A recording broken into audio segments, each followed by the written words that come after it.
이번에는 아마 고개를 절레절레 흔들면서 돌아서고 있는 것 같습니다. 또 트럼프는 소송을 지금 건다고 펜실바니아, 조지아 이런데, 위스콘신 이런데 이제 마지막에 아주 간만에 처음에 본인이 너무 앞질러 있다가 따라잡히니까 좀 화도 나고 아마 그런 것 같아요. 그래서 미국의 역사 대통령 선거상 참 아름다운 것은 진 사람이 먼저 축하 전화하는 겁니다. 그런데 아마 이번에는 그런 일이 거의 없지 않을까 이런 생각을 합니다. 어쨌든 트럼프는 이제 자리에서 내려올 거라고 생각을 합니다. 만약 트럼프가 내려오지 않고 백악관을 비워주지 않고 계속 소송을 걸어서 대법관들한테 그 대통령 당약에 대해서 맡긴다면은 미국은 제가 계속 말씀드렸어요. 굉장한 혼란을 겪을 겁니다. 자중질환. 바깥에서는 문제가 없는데 안에서 내부적으로 문제가 있죠.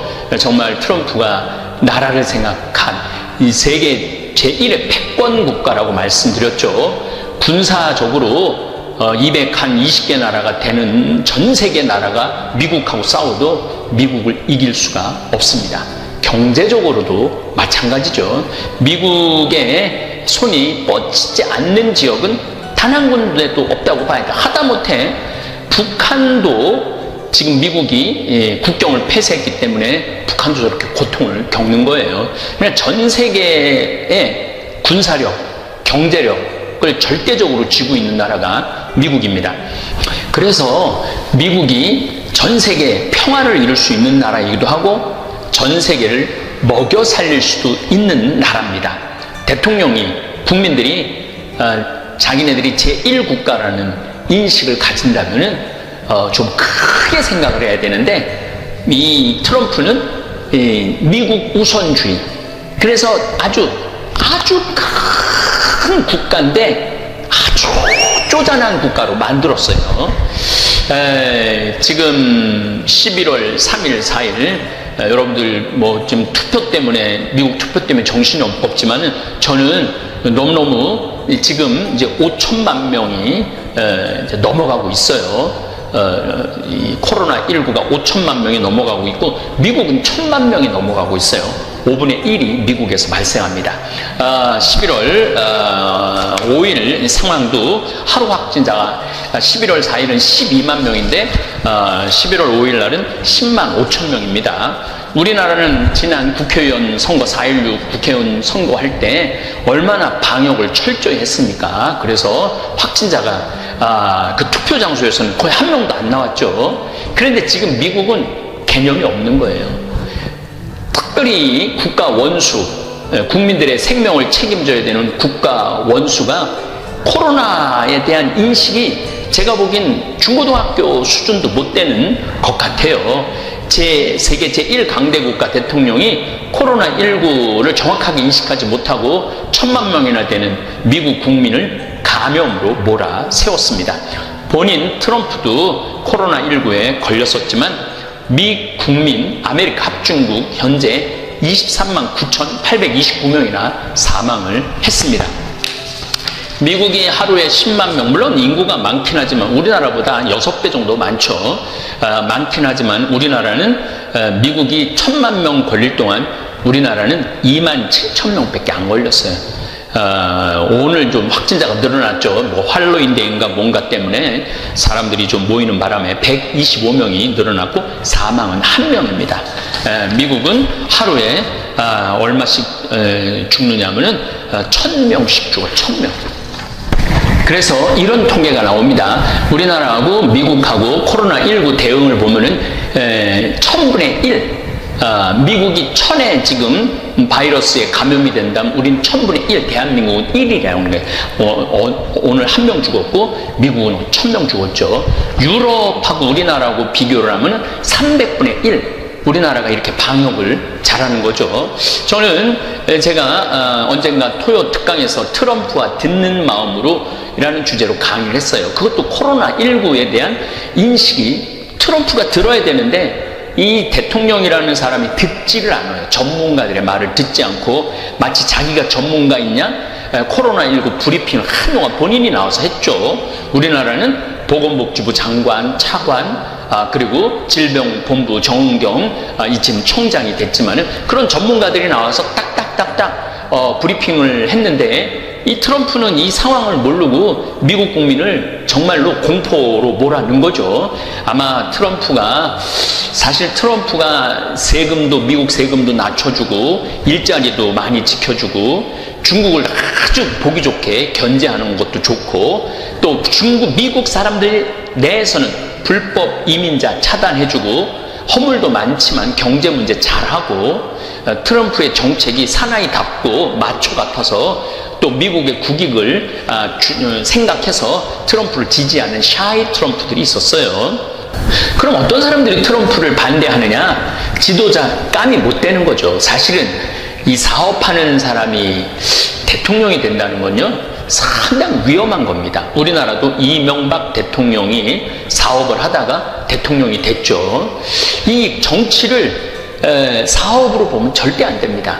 여긴 인권도 있고 또 역사도 있고 국제적인 어떤 관계도 있고 국제적인 책임도 있고 그래서 좀 정치를 하는 사람들은 역사도 좀 알아야 되고 철학도 알아야 되고 사실은 정말 정치를 잘 할 수 있는 사람은 나는 예수님의 복음을 충실히 아는 사람이야말로 정치를 할 자격이 있다고 생각을 합니다. 돈만 버는 사람들은요 거기에 윤리도 없고 생명 존중도 없고 어떤 질서도 없어요. 그런 것을 지금 이명박 대통령께서 11월 2일 날 동부 구치소로 지금 갔는데 사실은 이명박 대통령의 그런 행적을 보면은 정말 깜짝 놀라는 일들이 너무너무 많이 벌였어요.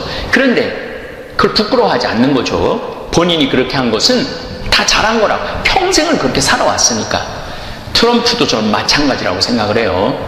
평생 자기 하고 싶은 대로 살아오고 돈 버는데 그래서 이 미국이라는 이 나라를 이 거대한 나라, 이 위대한 나라를 아주 쫌스러운 나라로 만든 사람이 트럼프예요. 지도자 깜이 못 되고 대통령 깜이 못 되죠. 지난 250년, 1776년 독립, 78년 독립하고 난 다음에 250년이 걸렸는데 250년간 쌓아온 미국의 명성을 단 4년 만에 다 까먹었어요. 트럼프가. 다시 이거 일으켜 세우려고 그러면은 제가 보기엔 한참 시간이 걸릴 겁니다. 트럼프 주변에 이상한 사람들이 굉장히 많이 전문가들이 아닌 사람들이 많았죠. 또 트럼프 반대하는 사람들 코로나 대응 못하는 거, 이민자 정책. 원래 이민자의 나라인데 이민자를 안 받아들이니까 이거는 그 나라의 미국이라는 나라의 형성 과정에 대한 이해가 없는 사람일 가능성이 좀 많다고 생각이 들어요.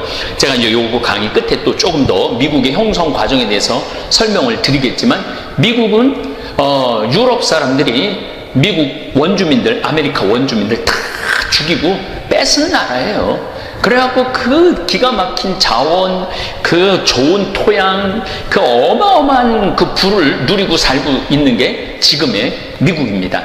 그런데 이민자들을 이제 더 이상 받아들이지 않는다. 그러니까 근본적인 질문을 미국인들이 많이 했던 거죠. 인품이 떨어지고 막말을 참 많이 했죠. 막말을 정말 미국의 대통령으로서 해서는 안 될 그야말로 동네 깡패들이 할 수 있는 말들을 서슴없이 부끄러움 없이 트럼프는 했죠. 파리 기후변화 협약, 난 이거 굉장히 중요하게 환경 공부하는 사람으로서 이걸 탈퇴를 해요. 전 지구적인 환경 문제를 외면한 사람이에요. 그러니까 이 환경은 지금 파괴된 게 아니다. 지구온난화는 있지 않다. 자기가 알고 있는 싱크탱크들이 말하는데 이건 아무 문제도 아니다. 이게 눈 가리고 손바닥으로 하늘을 가리는 그러한 모습들을 트럼프가 많이 보였죠. 중국과 경제 보복으로 전 세계 국가들이 피곤해졌어요. 아니, 세상을 좀 행복하게 살고 서로 협력하고 서로 도와가면서 그렇게 해가야 되는데, 아주 트럼프는 전 세계를 피곤하게 만들었어요. 우리 주한미군 군사비 한 11억 달러 정도 하는데 50억 달러 내놓을, 이 깡패가 할 수 있는 일이죠. 지금도 11억 달러도 어마어마하게 지금 주한미군들은 부를 누리면서 한국에서 아주, 저도 이 주한미군 부대를, 평택 부대를 한번 들어가 봤는데, 그 안에 들어가 보면요, 미국 뭐 기가 막히게 시설을 잘 해놓고 잘 지내고 있어요. 그런데 거기에 5배를 더 돈을 내라고 그러니까, 만약에 50억 달러 내지 않을 거면 자기네들 미군 철수하겠다고. 사실은 우리나라에 사실은 미군이 있는 가장 중요한 이유 중에 하나는 공산 중국 견제로 있는 거거든요. 그러니까 우리나라가 방패막이 되는 거예요. 신의 방패라고 이지스함의 역할을 우리나라가 지금 하고 있는 거예요. 그렇기 때문에 미군이 우리나라가 굉장히 필요한 나라죠. 자기네들 전 세계 패권을 유지하기 위해서 한국은 아주 중요한 나라예요. 그럼 서로 협력을 해야 되는데 철수하겠다고 협박을 하고 있으니 참 한심한 패권 국가의 대통령이, 카이사르가 할 짓은 아니죠. 미국 우선주의 국가안보 전략, 그 다음에 환태평양 경제 동반자 TPP, 미국 노동자들을 위해 좋은 일이라면서 탈퇴를 했어요. 그 다음에 북미 자유무역 나프타 재협상, 한미 자유무역협정은 끔찍한 협정이라며 폐기까지 압박을 트럼프가 했죠. 반이민 행정명령, 이슬람 8개 국가와 북한을 잠재적 테러 국가로 해서 이민과 입국 자체를 못하게 명령을 내렸죠. 그리고 제일 제가 가슴 아픈 것 중에 하나는 멕시코 국경 봉쇄 장막 설치한 거예요. 36억 달러를 거쳐서 2020년 말까지 800km를 담을 쌓는 거예요. 36억 달러. 사실은 제가 미국에 가보면요, 미국 경제가, 미국 사회가 돌아가는 이유 중에 하나는 바로 멕시칸들이 와서 일하기 때문이에요. 대부분이 식당에서 음식을 하고 설거지를 하고 공장에서 일을 하고 쓰레기 처리를 하는 사람들은 백인들이 하지 않아요. 전부 멕시칸, 스페니시들이 다 하는 거예요. 그러니까 미국 경제는 스페니시, 맨 밑에 스페니시들이 있고, 그 다음에 또 유럽 이민자들이 있고, 그 다음에 이제 뭐 한국은 굉장히 높은 층에 있죠. 높은 층에 있고, 그 다음에 백인들이 그걸 누리고 사는 거예요. 그런데, 그 멕시코 사람들을 못 들어오게 한다고 장막을 36억 달러를 해갖고, 그러니까 이 트럼프가 이게 사실 진짜 통 큰 정치는 못 되는 거죠. 또 이란 핵합의 준수 불인증. 그래갖고 이란을 좀 끌어내야 되는데, 이란이 한 7천만, 8천만 명 정도 되는데, 사실 굉장히 이란도 경제적인 고통 때문에, 많이, 좀, 이걸 오픈하려고, 우리나라 물건도 굉장히 많이 이란에 들어가죠. 그런데 이거를 평화를 이끌고 가지 않고 대립과 반목으로 이끈 아메리카 합중 대통령인 거죠. 2020년 트럼프 이번에 공약을 보면은요, 보호무역주의예요. 미국의 무역을 보호하겠다는 거죠. 제 생각에는 아프리카 사람들, 또 아메리카 사람들, 또 동남아시아 사람들, 이 사람들하고 교육을 더 많이 확대를 한다면은 아프리카 사람들도 먹고 살만하고 미국도 시장이 생기는 건데, 그렇게 하고 싶지 않은 거죠. 귀찮은 거죠. 인종적 차별이 굉장히 강한 거예요.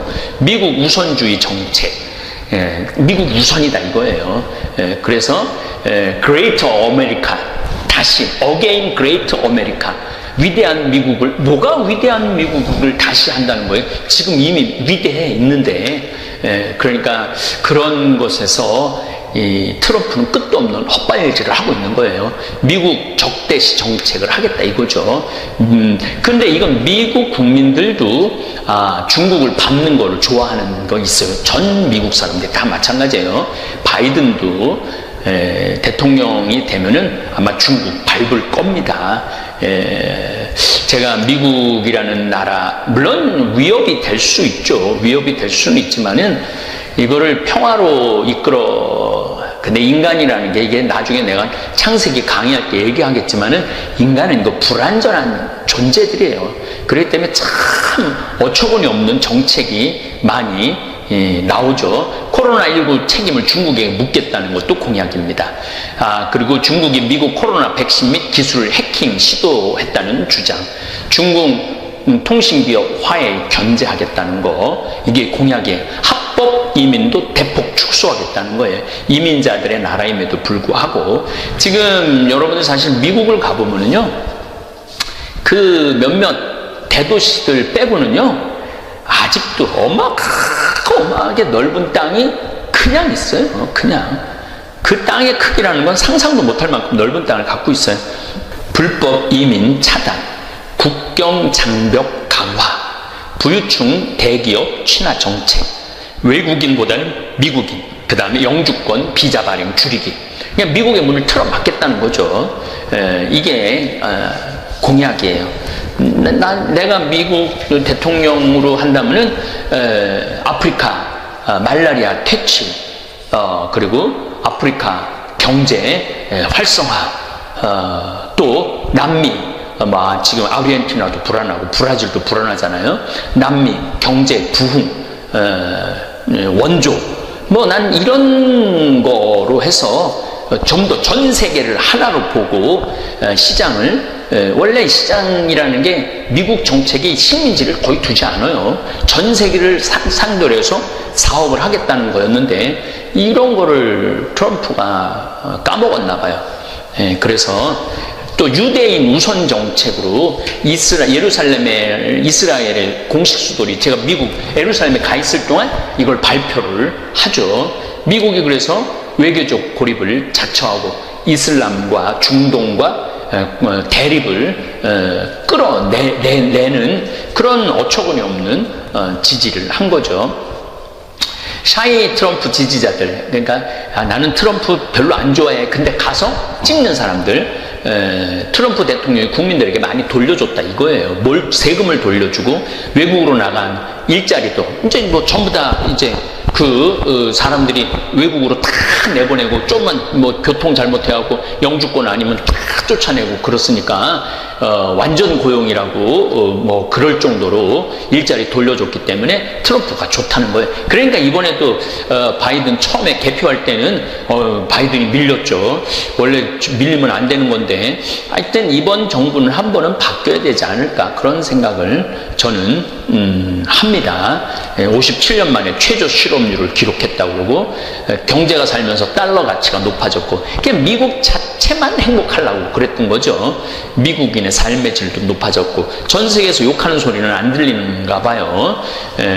트럼프는 사실은 사업을 하는 것처럼 국가를 경영했기 때문에 미국 제1국가가 제3국가가 떨어진 거예요.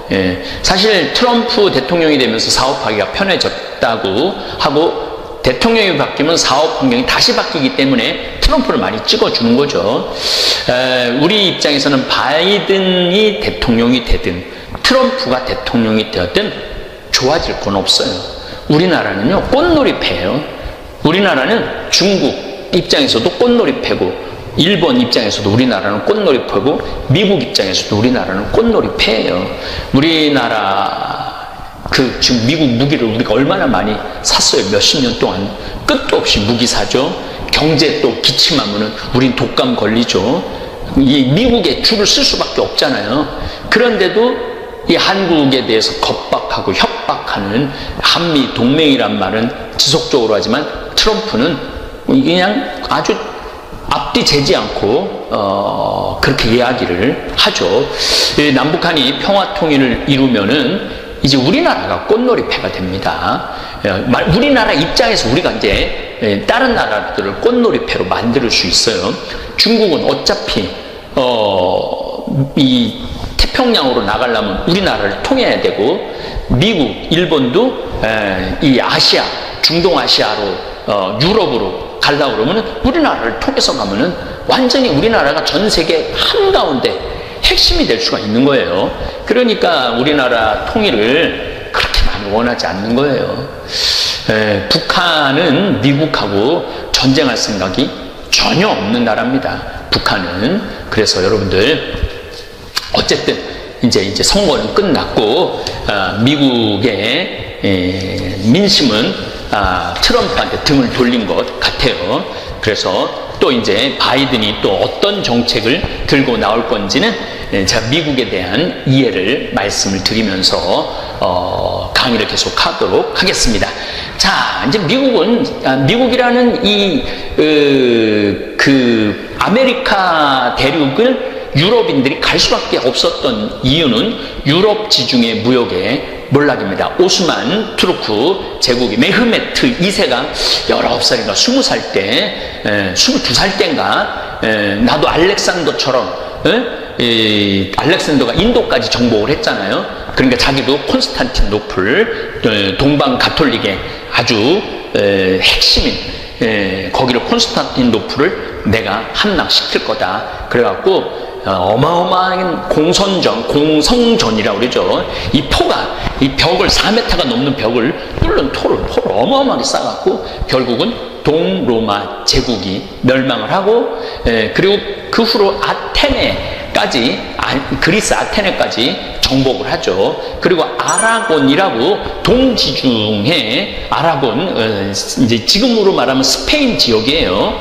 거기까지 차지를 하죠. 그리고 레반트, 팔레스티나인 시리아 이쪽 무역을 차단을 해요.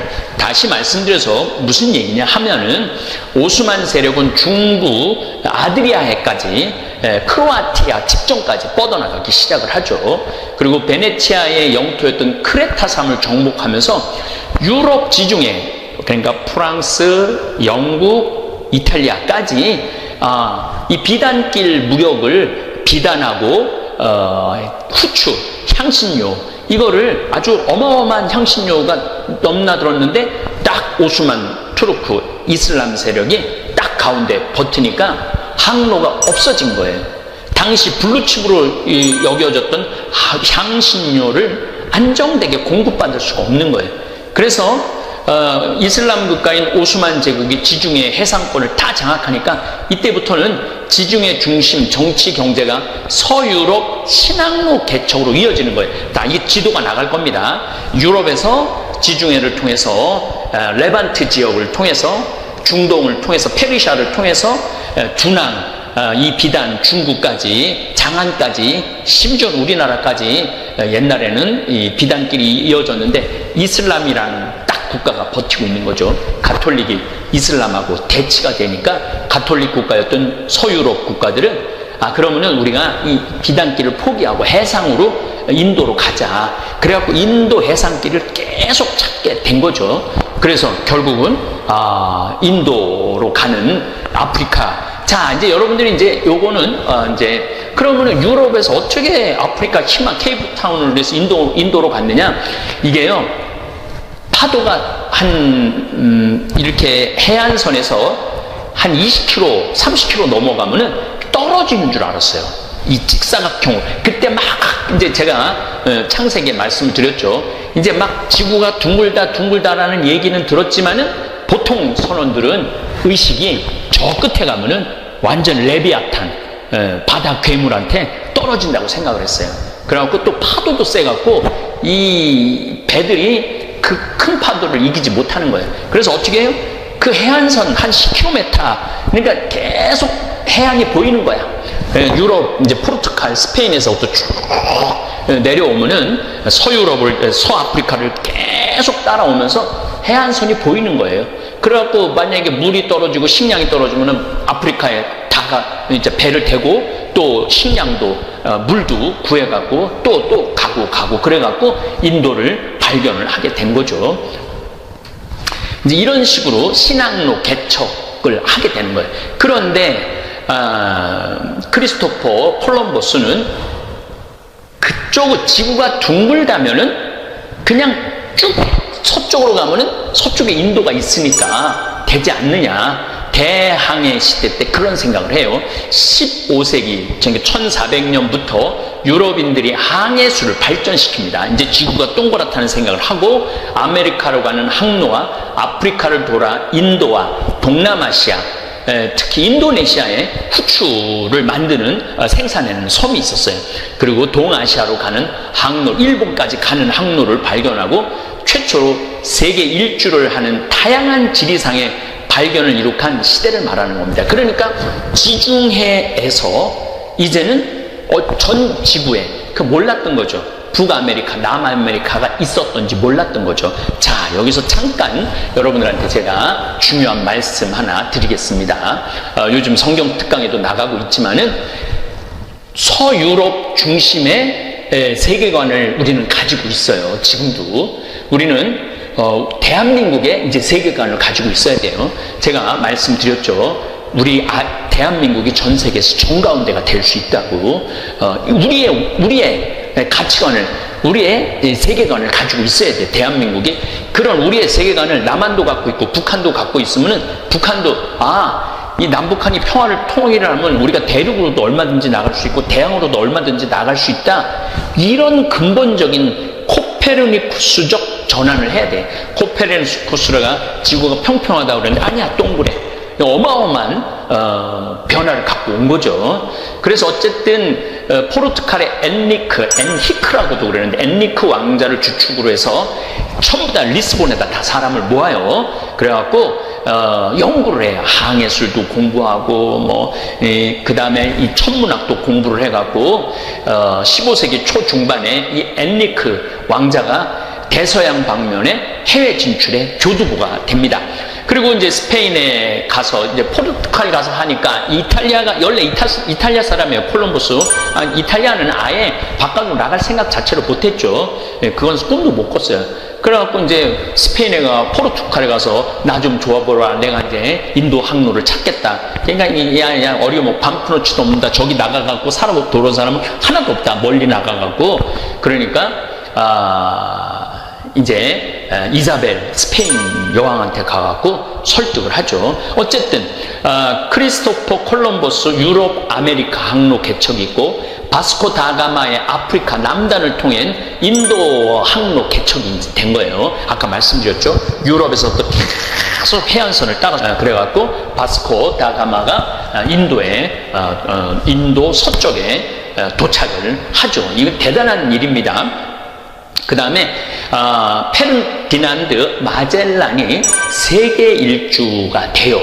세계 일주를 어떻게 하느냐면은 떠나갖고 아메리카 그리고 남극에 저도 거기 가봤지만 마젤란 저는 케이프타운 희망봉도 한 6번인가 7번 갔다 와봤어요. 사람들이 거기를 넘어가갖고 저 파도가 굉장히 세요. 남극에서부터 불어오는 바람 그러니까 굉장히 공포스러웠는데 그거를 해낸 거죠. 포르투갈하고 스페인 사람들이. 그래갖고 이 마젤란이 세계 일주를 합니다. 필리핀에 가고 마젤란은 죽고 남은 이제 성원들이 필리핀을 통해서 인도로 해갖고 다시 아프리카 희망봉으로 해서 스페인으로 도착하는 이게 아주 15세기 말 1492년에 아메리카 발견하죠. 16세기 절정 1622년에 세계 일주를 하니까 이 영향으로 고대 이후 동서양 교역이 육상으로 했던 비단길이 상대적으로 줄어들게 되고 대서양 그러니까 대서양에서만 자기네들끼리만 그러니까 아메리카 대륙 아니고 자기네들끼리만 했던 무역 북유럽 이 아주 북유럽이 또 여러분들 대단한 겁니다. 그 네덜란드, 덴마크 이 바이킹 족속들 해상무역을 독점했던 한자 동맹이 타격을 입어요. 완전히 아메리카로 가면서 한자 동맹은 영어 한자가 아니고 한자 이 친구라는 거예요. 그래서 그 사람들은 굉장히 피를 이렇게 칼로 해갖고 너하고 나하고는 친구다. 우리가 무역을 할 때 약속을 어기지 말자. 그래갖고 칼로 이렇게 해갖고 약속을 그렇게 하는 한자 동맹도 커다란 타격을 입죠. 어쨌든 스페인 정복자들은 이제 식민 제국을 건설하기 시작해요. 전 남미를 스페인이 다 하죠. 브라질은 포르투갈이 갖고 가고, 그 다음에 멕시코도 스페인이 다 갖고 가죠. 그리고 미 대륙의 아랫지방을 스페인이 갖고 가죠. 영국, 지금 동부 뉴욕 있는데 영국이 많이 갖고 오고, 또 프랑스는 중부. 그래갖고 네덜란드 전부 다 동인도 회사를 설립해갖고 아프리카를 돌아서 인도하고, 그래서 그거를 동인도 회사라고 그러는 거예요. 설립을 해서 이제 인도, 아시아 이걸 전부 다 착취해 가기 시작을 하죠. 그러면서 세계관을 서유럽 세계관으로 끌고 갔던 거예요. 우리 중고등학교 때 사실은 미국 역사 별로 안 배웠어요. 중국 역사도 그렇게 많이 안 배웠어요. 유럽 역사를 쓸데없는 합스부르크, 무슨 리어 왕, 아주 프랑스, 프랑크족, 게르만족, 우리하고 아무 상관이 없는 건 아니지만은, 그렇게 우리도 중고등학교 때 유럽 중심의 시야를 가지고 세상을 바라봤던 거죠. 성서도 유럽 중심으로 성서를 바라봤던 거죠. 그런데 이제 요즘 완전히 이제 전 세계가 이제 달까지 왔다 갔다 하면서 이제 시야가 굉장히 많이 넓어진 거죠. 저는 이런 넓은 시야를 갖게 된 것이 인류한테는 오히려 잘된 일이라고 생각을 합니다. 그 넓은 시야로 성서를 바라다 보면 성서가 신비의 책이 되는 거죠. 하느님의 역사에 되는 거죠. 어쨌든 이제 유럽, 그러니까 영국, 프랑스, 스페인, 포르투갈, 네덜란드까지 전 세계를 식민지화합니다. 네덜란드 같은 경우는 지금 케이프타운 남아프리카 공화국에 그 완전히 유럽같이 만들어 놓은 나라가 네덜란드라는 나라예요. 그래서 네덜란드도 우리가 좀 멀게는 알지만 실질적으로는 엄청난 식민지를 보유한 나라입니다. 그리고 이제 아랍 국가들은 중개 무역을 통해서, 아니 유럽 사람들이 자기네들한테 와갖고 후추도 사가야 되고 비단도 사가야 되는데, 이게 이슬람하고 이게 충돌이 되니까 이 사람들이 아프리카로 도는 항로를 개척하고 아예 아메리카를 발명해서 대륙을 발명하고, 완전히 무슨 담배, 옥수수, 감자 어마어마한 양을 이제 아메리카, 서인도 제도라고 많이 들었죠. 지금 말하면 도미니크 공화국, 그 다음에 바하마, 이런 지역을 서인도라고 지금도 부릅니다. 이쪽을 동인도, 아메리카 쪽에 있는 카리브 해역 있는 데를 서인도라고 그럽니다. 그것도 좀 사진으로 나갈 거예요. 어쨌든 아주 여기 중요한 이유가 있어요. 아랍 오스만 투르크는 중개 무역을 통한 경제 발전이 올스톱하게 되어요. 그래서 그때부터 이슬람 국가들이 발전을 하지 못해요. 다른 나라들은 근대 이제 산업혁명 일어나고 어마어마하게 발전을 하는데, 오스만 투르크는 16세기 그 상태를 그대로 19세기까지 이어오는 거예요. 그러면서 점점 오스만 투르크는 프랑스한테도 뺏기고 영국한테도 뺏기고 계속 뺏겨가면서 영토가, 그 어마어마한 제국의 영토를 거의 다 뺏기죠. 그러면서 지금도 사실은 터키라는 나라는 굉장히 큰 나라예요. 굉장히 큰 나라인데 오스만 투르크 제국의 그 영화는 그 중개무역을 하지 않음으로 해서 지금도 전 근대적 요소가 남아있고, 지금 많은 경우 중동은 굶주리고 있죠. 이 세계 경제라는 게, 이게 내가 그래서 미국 우선주의를 지금 주창했던 미국이, 트럼프가 잘못했다는 이유가 바로 그거예요. 이게 전 세계가 하나로 바라보고 전 세계 사람들이 서로 교류하고 나누어도 충분히 먹고 살만 하거든요.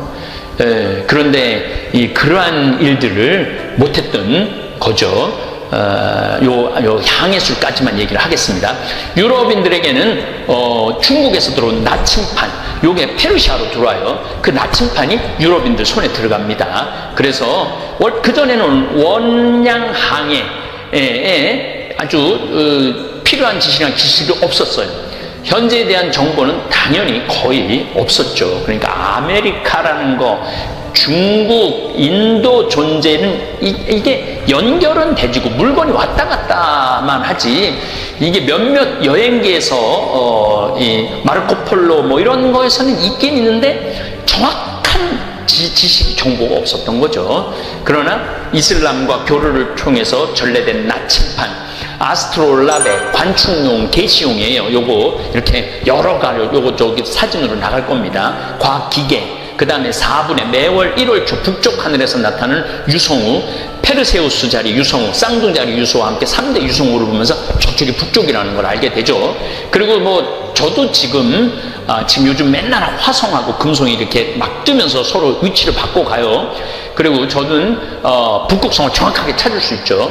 카시오페아 북두칠성의 정가운데 있는 게 북극성이에요. 항상 북쪽에 있어요. 그러니까 저 같은 사람도 매일 밤에 이렇게 별을 보는 사람들도 하는데 그 옛날에 그 별에 대한 지식이 얼마나 뛰어났겠어요. 그런데 나침판의 도움을 받으면서 원양 항해술을 배울 수 있죠. 변방에 위치해 있고 살려면 밖으로 나가 있던 포르투갈 스페인에 막혀 있는 거죠. 그리고 포르투갈도 제가 가봤지만은 굉장히 척박해요, 나라가. 그래서 이 나라는 상업을 하지 않으면은 살 수가 없는 나라예요. 그래서 리스본이라는 게 국제 대학도 생기지만은 국제 무역에 아주 중요한 위치를 하면서 포르투갈이 항해술과 해양 지도를 만드는 능력이 생김으로 해서 그걸 기반으로 해서 어떤 일이 벌어지느냐 하면은 이제 아메리카 대륙으로 크리스토퍼 콜럼버스가 떠날 수 있게 되는 거죠. 그래서 이런 역사적인 이슬람이 1453년에 콘스탄티노플을 정복하고 이 비단길을 막으면서 무역 항로가 막히면서 스페인하고 포르투갈이 다른 이야기를 막연히 들으면서 또 그때 이제 지구가 동그랗다는 코페르니쿠스, 갈릴레이 이야기가 같이 막 맞물어지면서 미국이라는 대륙, 남미라는 대륙, 북미라는 대륙을 발견하면서 이게 어마어마한 이 인류 역사의 변화가 옵니다. 이게 사실 우리한테까지 미치는 거예요. 대한민국에까지 미치는 거예요. 왜냐하면 아메리카, 미국이라는 합중국이 전 세계 패권 국가가 그래서 됐잖아요. 그래서 그 패권 국가의 힘으로 우리 6.25 전쟁에 참전을 해갖고 우리가 공산화되는 걸 막고 우리는 미국의 볼모 형식으로 지금 이렇게 같이 있는 거예요. 그래서 이거를 우리가 뛰어넘기 위해서는 남북 통일을 해야 된다는 겁니다. 네, 이 시간 함께 하여 주시어 우리들이 죄를 짓는 삶보다는 사랑을 하는 삶이 될 수 있도록 이 시간 함께 하여 주소서. 영광이 성부와 성자와 성령께 성부와 성자와 성령의 이름으로 아멘. 참 예수님 반갑습니다. 네, 제가 우리가 죄에 이르는 길이라는 주제로 지금 강의를 하고 있습니다. 우리가 죄에 이르는 길은 뭐냐면 게을를 때 죄를 많이 져요. 일이 없는 사람이 꼭 남 탓하고 핑계대고 그리고 아무 일도 안 하면요 생각이요 멍청해지고 생각이 이상한 쪽으로 많이 흐르는 경우가 참 많아요. 그래서 우리 생태마을 직원들은 일이 너무 많아. 1년 내내 너무 바빠요.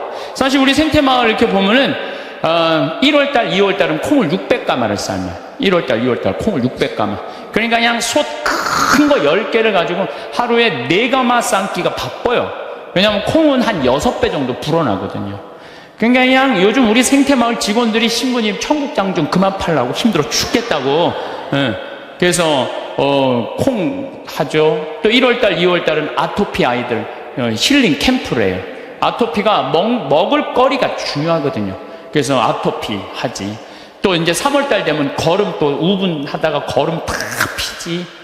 그리고 그냥 3월달 되면 그냥 상추, 무슨 치커리, 쑥갓, 감자, 고추, 모종 내기가 너무너무 바빠요. 그러니까 그거 하다 보면 훌쩍 지나가. 저는 또 이제 3월달에 이제 또 사수 이제 강의 다니고. 4월달 되면 여기 구역장 반장님들 또 여기 오늘도 고등학교 동창들도 오고, 무슨 세무사님들도 오시고, 뭐, 4월달, 5월달, 6월달엔 정말로 많이 피정으로 와요. 그러면은, 이제 3월달에 이제 모종낸 이제 상추, 뭐, 쑥갓 이런 거 뜯어다가 된장만 갖다 줘도 얼마나 잘 먹는지 몰라요. 맛있다고. 그냥 자연에서 바로 먹으니까. 7월달, 8월달은 우리 학생들도 3,000명 와서 환경 피정하고. 9월달은 또 이제 가을에 김장하려고 배추도 이번에도 한 43,000포기 심어놨어요.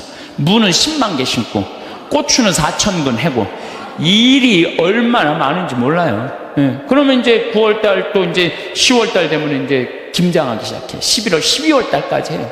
그리고 나는 또 나대로 또 특강 다니고 책 쓰고. 직원들이요, 정말로 그래요. 신부님, 해만 지면 잔다는 거예요. 해만 지면. 죄질 시간이 어디 있어? 해만 지면 자는데. 예. 이게요, 아무 일도 안 하는 사람이 저녁에 밤새 잠은 안 오고 컴퓨터 인터넷 이상한 거나 보고 다니고 그러는 거예요. 그래서 사람은요, 일을 해야 돼요. 일을 해야 돼. 그리고 또 우리가 죄에 이르는 길이 뭐냐면 시기심이야. 시기심. 남 시기하는 거. 남 잘된 꼴을 못 봐. 이게요, 사촌이 땅을 사면 배가 아프지 말고, 사촌이 땅을 사면 어떻게 해야 돼? 축하해줘야 돼요. 다 같이 잘 살아야 돼요. 제가 말씀드렸지만 유대인들은요, 철저하게 민족끼리는 서로 책임진다. 그러니까 그 민족 유대의식이 철저한 거예요. 우리도 정말 여기 어려운 형제들끼리, 제가 그래서 요즘 우리 형제들하고 하는 얘기가 그거예요. 야, 우리도 개 모으자. 우리 형제들. 예, 그래갖고 50만원 100만원씩 모아갖고, 이제 우리 형제들이 4형제인데 개 모아갖고 우리 잘 살라고 그러는 게, 조카가 6이니까 걔네들 뭐 가게 하나 할 때 무이자로 빌려주는 거, 무이자로. 그럼 이뤄 쓰는 게 훨씬 빠른 거죠. 유대인이 그렇게 해서 다 잘 사는 거. 우리나라 사람들도 그런데, 그냥 우리나라 사람들은 그냥 이자 꿔주고 그냥 뭐 조금 돈 한 1,000만원 주고 이자를 2,000만원 3,000만원, 이게 다 하느님 앞에서 책임져야 되는 사람들이에요. 다 하느님 앞에서. 그래서 저 출애굽기 18장에 보면 이웃한테 돈 꿔주고 이자 받지 말라는 거예요. 그 사람이 살게 해주는 게 그게 세상 사는 맛이지. 그 돈 꿔주고 그냥 막 돈 못 갚으면 신체 포기각서 막 쓰라 그러고, 이건 정말로 죄가 꽉 차 있는 거죠. 근데 거기다가 판단까지 부정적으로 해.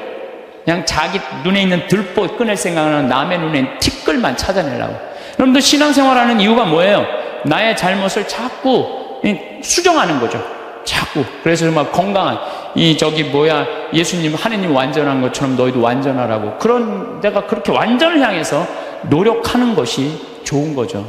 그런데, 게으른 데다가 남 잘된 꼴을 못 보고 판단은 부정적으로 하는 게 욕심까지 있어. 이러면은요, 이거 정말 완전 죄로 가는 것 같아요. 그래서 우리가 탐욕, 욕심, 이게 우리가 죄로 빠뜨리는 거예요. 돈 때문에 회사나 국가 기밀 중국에 팔아먹는 사람들이 있어요. 정말 정신 나간 사람들이죠. 지금 중국이 어떤 나라인데, 거기다가 지금 중국이요, 경제 규모가 8조예요. 우리는 1조인데. 그러니까 거기다가 그걸 팔아먹으면 어떻게 해? 거기 걸 빼와야지. 근데 그냥 뭐 사장 자리 준다, 부사장 자리 준다, 이런 거에 혹해갖고 그냥 우리나라, 그냥 얼마 전에도 세계 특수강 업체 직원들이 억대 연봉 준다고 그냥 그걸 다 팔아요. 나라 국부가 유출되는 거예요. 다 뭐 때문에? 탐욕 때문에. 탐욕 때문에. 탐욕 많은 부자들이요, 사람들 무시해요. 돈 많은 부자들이요, 사람 무시해. 왜 무시하는 줄 알아요? 사람 가까이 하면 도와달라고 그럴까봐. 그게 귀찮으니까, 사람도 안 만나는 부자들 많아요. 그냥 자기만 그냥 그 돈 그냥 쥐고 쓰지도 않고. 그래서 제가 늘 말씀드리지만, 돈은요, 쓴 것만 내 돈이에요. 만약에 100억 있어. 근데 이 사람은 하나도 안 쓰고 죽었어. 그럼 그 사람 거지예요, 거지. 그렇지 않아요? 하나도 100억을 그대로 아까워갖고 한 푼도 안 쓰고 죽었어. 그게 무슨 100억 재산가예요. 근데 내가 한 5억, 10억 있어. 근데 그거 어려운 사람도 도와주고, 맛있는 것도 먹고, 나라 경제 돌아가라고 소비도 좀 하고, 이거는요, 그 사람은 정말 알찬 부자예요. 근데 한 푼도 안 주고 그냥 싸도는 재미로만 갖고 있는다. 그 사람들은 탐욕 속에 사는 사람들, 나누지 않는 사람들. 우리가 죄 짓는 이유가 뭐냐면 다 욕심 때문에. 사랑받고 싶은 욕심, 돈 더 벌고 싶은 욕심, 출세하고 싶은 욕심, 자식 좋은 대학 보내고 싶은 욕심 때문에 우리가 괴로운 거예요. 내 인생에 내가 언제 제일 괴로웠나? 나도 보니까 내가 욕심 필 때 제일 괴로웠더라고. 나도. 내가 이제 여기 생태마을 한 10년 동안 하니까 아유 여기 뭐 여러분들처럼 이렇게 많이 오는 거예요. 근데 많이 오는데 보통 우리가 여기 수용할 수 있는 인원이 200명. 근데 막 300명, 400명씩 막 온다고 그러는 거예요. 그러니까 3년 전, 4년 전에 이제 여기 한 거의 진짜 한 100억을 들여서 정말 꾸며놨어요. 근데 한 300명, 400명 오니까 200명이 딱 맞는 데는데 욕심이 생긴 건 내가. 이거 강당이 너무 조그만데 이거 좀 크게 해야지. 그래갖고 황토 성당 지으려고 계획을 했었어요. 설계까지 다 했어요. 사제관도 우리 부관장 신부님들이 오니까 사제관도 통나무집 좋은 데 있는데 황토 사제관을 짓는다고 설계도 다 해놨어요. 수영장도 저 마당에다 수영장도 해놔갖고 오는 분들이 수영도 또 내가 욕심을 피는 거죠. 근데 떨커덕 4년 전에 그런 계획을 했는데 떨커덕 내가 위암이 딱 걸린 거예요. 위암이 걸려 수술하러 들어가고 이렇게 생각을 하니까 내가 만약에 죽는다면 성당이 뭐가 필요해? 황토 성당이. 사정관이 뭐가 필요해? 나 죽으면 내 후임자만 좋지. 응. 그렇지 않아요? 응. 수영장이 뭐가 필요해? 그래서 야 내가 저는 암 걸리기 전에는 7일 중에 9일을 일을 했어요. 7일 중에 9일을. 응. 무슨 얘기냐면은 아침에도 강의를 하고 밤에도 강의하고 어떤 날은 서울에서 오전에 강의하고 밤에 부산에서 강의하고 막 이랬어요. 미국 강의도 만약에 뭐 7월 뭐 15일부터 18일까지 미국 강의다. 그럼 15일 아침에 도착해하고 18일 강의 끝나고 한국에도 와서 또 강의하고 이렇게 살았어요. 죽을 둥 살 둥 사는 거죠. 나 죽으면 무슨 소용이 있어? 나 죽으면 여러분들 어떻게 할 것 같아? 아유 그 아까운 신부 죽었네? 그리고 끝이야. 그걸로 끝이에요. 아까운 신부 죽었네? 그리고 근데 우리 신부들은 아유 그놈의 새끼 죽을 둥 살 둥 하더니 지금 아까운 애 죽었네? 그걸로 끝이에요. 나 죽으면 누구만 가슴에 우리 어머니 아버지 80인데 그냥 가슴에 묻고 살 거 아니에요. 그래서 내가 수술하러 들어가면서 우리 직원들한테 뭐라고 그랬냐면 나 수술하고 나오면 아무것도 안 한다. 성당 안 짓는다. 사정관 안 짓는다. 수영장 안 한다. 백지다 백지. 그 수술하고 나와갖고 이제 건강해갖고 나왔단 말이야. 성당 안 짓고 이거 황토 이것도 제가 흙으로 다 바른 거예요. 황토 15cm. 괜찮더라고요. 그리고 1년에 300명, 400명 오는 경우 1년에 두세 번이야. 그걸 욕심을 낸다고 그냥 30억, 40억짜리 또 공사를. 내가 얼마나 어리석었는지 몰라. 지금 사정관도 황토, 통나무집 강에 얼마나 좋은지 몰라요. 수영장도 그냥 여기 강에 가서 하면 되는 걸, 강에 가서 하면 되는 걸 그냥 굳이 왜 여기다 또 수영장을 만들어갖고 또 가만히 보니까 다 내 욕심이야, 욕심. 그냥 아무것도 안 하니까요. 너무 좋은 거예요. 너무 좋은 거예요. 편안하고. 그렇다고 뭐 생태마을 망하는 것도 아니고 다 내 인생이 괴로운 건요. 남 때문이 아니에요. 다 내 욕심 때문에. 다 내 욕심 때문에. 여러분들 단골집 있는 장사 잘 되는 집 있죠. 단골집에 막 손님이 바글바글해. 근데 자리가 20개밖에 안 돼. 그런데 그냥 막 한 50명이 돌아가. 근데 사장이 막 100그릇을 팔아도 너무너무 행복해. 막 사람들이 막 돌아가고. 그런데 요 100그릇에 만족하지 않고 돌아가는 사람이 아까운 거야. 돌아가는 사람 아까운 거예요. 아유 저거 내가 가게 조금만 크게 지면은 내가 저것도 다 팔 수 있는데 500그릇까지 팔 수 있을 것 같은데. 그래갖고 이제 땅을 좀 사서 건물을 크게 져요. 100명 앉을 수 있는 좌석을 해갖고. 그러니까 뭐 음식도 맛있고 그러니까 사람들이 한 200그릇 팔려. 그럼 100그릇 팔다가 200그릇 팔리면 행복해 안 행복해요? 행복해져. 근데 이 사람은요 목표가 500그릇이야. 500그릇이니까 몇 그릇 손해본다고 생각해? 300그릇 손해본다고 생각을 하는 거야. 그러니까 옛날에는 그냥 100그릇 팔 때는 얼굴이 반짝반짝 웃고 그냥 손님들한테 너무너무 다정했는데 옮겨갖고 째려보는 거예요. 오늘 300명이 안 왔네. 이것이 어떻게 하면 좋지? 웃던 사장 얼굴이 새로 이사가고 얼굴이 굳어 있어. 직원도 2명이면 충분하던 거 10명 주려고 그러니까 은행에 이제까지 빚까지 해갖고 건물을 줘놨는데 옛날에는 그냥 뼈국물, 오리지널 뼈국물만 울고갖고 손님한테 줬는데 아이씨 이거 돈이 안 되네. 야 우유 타 막. 우유 타. 그러니까 손님들이 와서 옛날에 그 맛이 아니네. 이 사람이 집 옮겨가더니 그 집 옛날에 그 맛이 아니야. 그러면 순식간에 망하는 거예요. 그래서 다 욕심 때문에 망하는 거예요. 욕심 때문에. 여러분들 집도 마찬가지야. 25평 살 때 행복했어. 근데 50평짜리 친구 집에 아파트를 가보니까 우리 집 25평이 그 집 화장실에 들어가게 생겼어. 그래갖고 내가 은행 이자도 좀 하고 좀 무리를 해서 내가 50평을 사야지. 50평을 샀어. 여러분도 50평 사면은요, 상황이 달라져. 25평일 때는 25인치로 충분해. 근데 50평짜리를 가지고 25인치 테레비를 갖고 가면요, 요만해. 네. 그럼 어떻게 해야 돼? 50cm로 사야 돼. 네? 냉장고도 2도어 하던 거 6도어로 해야 돼. 네. 50평에서 티코 타고 나오기 창피해. 그랜저는 사야 돼. 점점 힘들어지는 거예요. 우리가 인생이요, 가만히 생각해 보세요. 욕심을 안 피우면요, 고통스럽지 않아요. 근데 뭐 때문에 고통스러워? 욕심 때문에 고통스러워. 성당도 마찬가지야. 성당도 가만히 보면은요, 성당도 내가 이렇게 이제 우리 젊은 신부님들 이렇게 새로 성당 지을 때 이렇게 가서 보면요, 교우들 한 2,500명, 3,000명이면요, 그 교우들 죽어라 모아야 30억 모아요. 그런데 설계를 한 걸 보면 50억짜리, 100억짜리 해놓은 성당 많아요. 그러면 50억, 100억짜리 해놓으면은 50억이 들어간다 그러면 교우들이 50억 우리가 어떻게 내지? 나 돈도 없는데. 또 못 내는 교우들은 미안해서 성당 못 나오고. 이 성당 짓는 데는데 교우가 늘어나야 되는데 줄어드네? 그러니까 시모님이 반짝반짝 웃다가 어떻게 되는 거야? 인상을 쓰는 거죠. 응? 하느님 집 짓는 데는데 왜 돈을 안 내냐? 맨날 욕하고. 그 다 욕심 때문에 죄를 짓는 거예요. 욕심 때문에. 욕심을 안 피면요, 우리가 정말로 행복해요. 얼마나 좀 대한민국 살기 좋아요. 제가 얘기하잖아요. 여기 우리 생태마을 와서 일하면은 한 달에 180만 원 준다고. 고등학교 3학년 애들 60 넘은 사람은 안 써요. 우리도.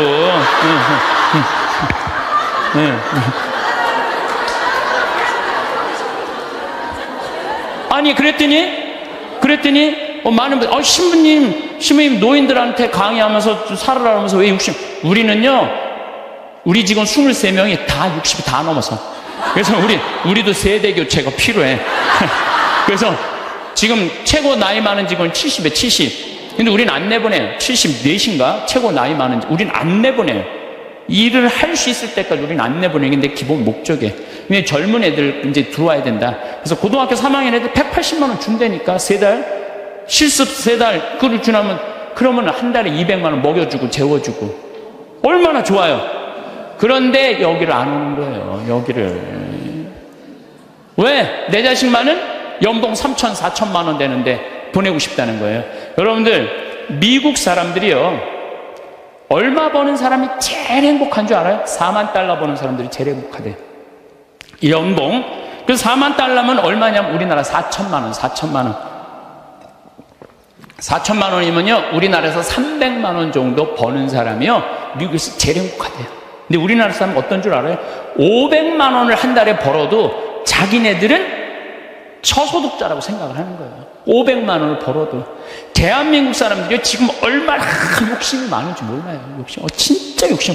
한 달에 300만 원만 벌으면 먹고 살만 해요. 막말로. 그렇지 않아요? 한 달에 300만 먹고 살만 하지 않아요? 뭐가 문제? 애 학원만 안 보내면은 충분하지. 근데 그냥 애 학원 보내야 되고 좋은 대학 보내야 되고 이렇게 무리를 하니까 힘든 거지, 그러지 않으면요 충분히 행복하다는 거예요. 그러니까 자식들한테 욕심도 우리가 참, 우리나라 사람들 욕심 많은 거. 이거 어떤 그 명왕성이라는 영화 찍은 감독 얘기 아니에요. 전교 2등 하는 여자아이가 있었대요. 전교 2등. 전교 2등이면 공부 정말로 잘하는 거예요. 나는 전교 610명 중에 597등에서 597등.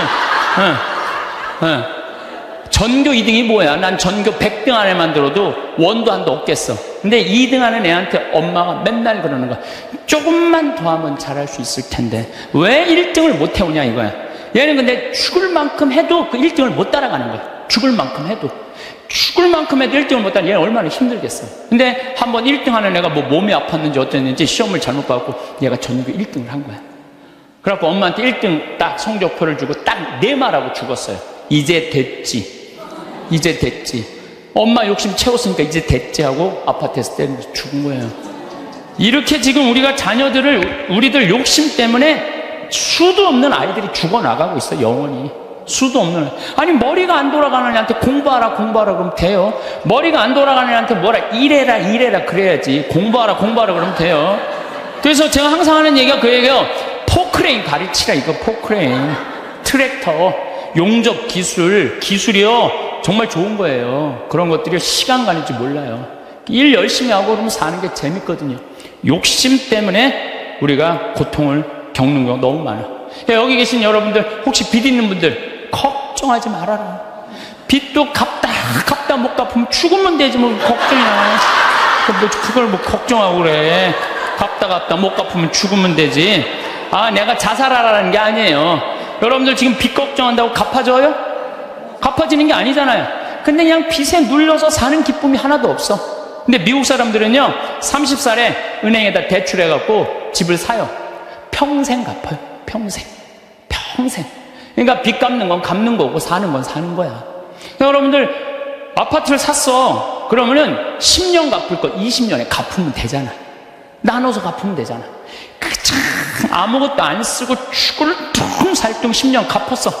그래갖고 이제 좀 숨통 좀 쉬려고 그러는데 30평짜리 아파트에서 이제 했는데 갑자기 50평짜리 아파트를 또 사고 싶은 거야.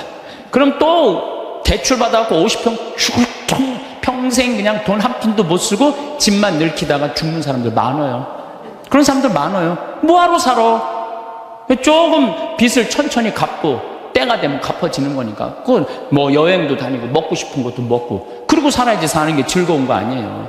그러니까 너무 안달하면서 살지 말라는 거예요. 너무 욕심 피다가 한 푼도 못 쓰고 죽는 사람들 많아요. 여러분들 요즘 동양증권 또 사고 났죠? 내가 부산저축은행 때도 강의 때 얘기했어요. 나라 경제가 3%면은 우리나라 경제 성장률이 3%예요.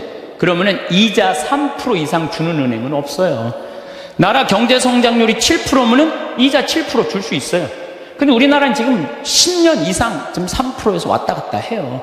그러면 어떤 은행에다가 넣어도 3% 이상 주는 은행은 없어요. 만약에 이 은행이 10% 준다? 그럼 이 은행은 문제가 있는 은행이에요. 근데 동양증권이 10% 준다고 그런 거예요. 10%. 그러니까 내가 평생 3억을 모아뒀어. 3억을 모아뒀는데 3% 주면은 얼마야?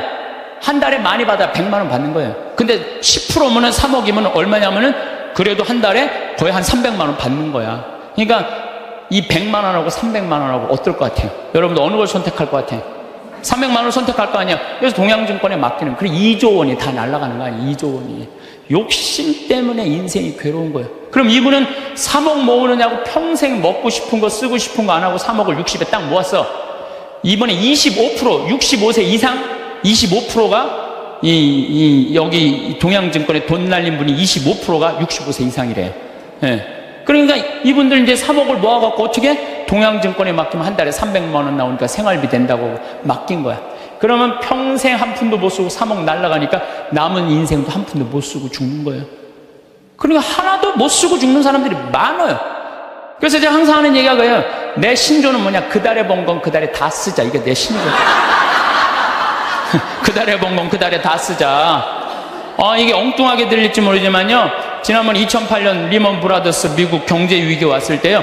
우리나라 이민자들은요. 돈 다 모아 집 사서 집값 다 반쪽 났어요. 근데 멕시코 애들은요. 주급을 받아요. 미국 애들은. 금요일 날 받으면 토요일 날 일요일 날 다 모아서 먹고 쓰는 거야. 그리고 또 월요일부터 죽으라고 일하고 금요일 날 또 다 그래갖고 내가 그때 강의 갔을 때 그분들이 저 사람들이 인생 제대로 사는 거라고. 우린 평생 살면서 고생만 했지 마음 놓고 먹어본 적이 없는데 쟤네들은 토요일날 일요일만 되면 모여가고 먹고 그냥 쟤네들은 날라갈 것도 없으니까 얼마나 속 편이야 이거예요. 날라갈 것도 없으니까. 속쓰리는 거냐. 한국 사람들만 그냥 집 다 사돈 한국 사람들은 속쓰리는 거예요. 그러니까 여러분들 써라. 쓰고 열심히 벌면 된다. 쓰고 물론 저축도 하긴 해야 되지만은 돈 아까워서 한 푼도 못 쓰는 사람들, 이런 사람들 참 많아요. 그래서 우리가 좀 지혜로워야 돼. 욕심이 얼마 전에 무슨 여행사에서 200만 원을 주면 2억을 준다고 그랬는데 돈이 얼마나 많이 모이는지 모른다고 지금 경찰에서 지금 조사 들어갔잖아요. 여러분들 그게 지금 가능한 얘기예요? 200만 원을 줬는데 2억을 벌리게 해준다는 게 가능해요?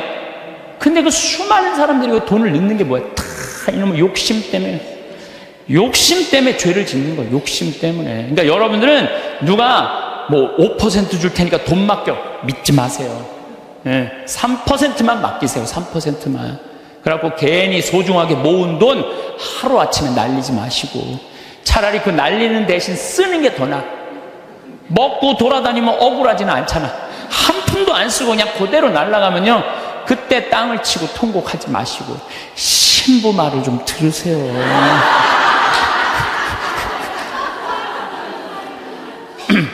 이 모든 게 쌓여갖고 뭐가 되냐? 미움이 돼요. 모든 게 쌓여갖고 미워. 그래서 이 마음 안에 미움이 있으면요, 행복할 수가 없어요. 마음 안에 미움이 있어요. 여러분들 막 너무너무 사람을 미워해. 미워 죽겠어. 그러면은 미워 죽겠으면은 내가 미운 사람이 괴로울 것 같아? 미워하는 내가 괴로울 것 같아요? 그게 문제예요. 내가 막 저놈 미워 죽겠으면 저놈 미워갖고 죽었으면 좋겠는데 저놈이 안 죽고 누가 죽어? 내가 죽어, 내가. 그러니까 미움은 누가 해결해야 돼? 내가 해결해. 내가 해결해야 돼. 근데 여러분들 생각을 해봐요. 왜 미움이 생겨요? 남편 일도 안 하고 노름하고 술 먹고 그냥 맨날 두들겨 패고 그런 마음 안에 미움이 생겨요, 안 생겨요? 생겨요. 자식 해례는 공부는 안 하고 컴퓨터 게임만 하고 그냥 아침에 나올 때면 막 돼지꼬리 말려서 머리 말려갖고 나오고 10시에 11시에 일어나면 미워요, 안 미워요? 부모 해준 거 하나도 없이 그냥 어렸을 때 그냥 고생만 시키더니 그냥 늙어갖고 용돈 내놔라, 병원비 내놔라, 죽지도 않으면서 계속 그러면은 미워요, 안 미워요? 솔직히 미워요. 사람이요, 이 세상 살면서 미움이 없을 수는 없어요. 살아가면 미워하게 돼 있어요. 어떤 이유로든. 그런데 문제는 미워할 수밖에 없는 인생을 살지만은 결국은 미워하면 누구 손해냐면 내 손해니까. 그러니까 해결을 해야 되는 건 내 손해이기 때문에. 여러분들 미워하면은요, 우리가 마음에 막 미움이 있어, 분노가 있어. 그러면은 무슨 일이 생기냐면 내 혈관 벽이 얇아진대. 혈관 벽이 이거는 정신적인 고통만 오는 게 아니라 육체적인 고통도 같이 오는 거야. 혈관 벽이 얇아지고 그 다음에 당뇨병, 심장병, 뭐 뇌출혈 이런 게 생긴다는 거야. 미움이 꽉 차 있고 분노가 꽉 차 있는 사람.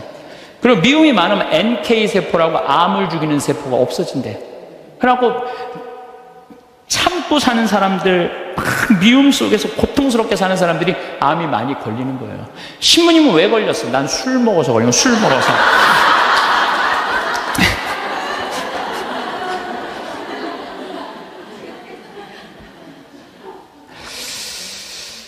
미운 사람이 막 신경이 쓰여. 그 사람 때문에 분노가 일어나.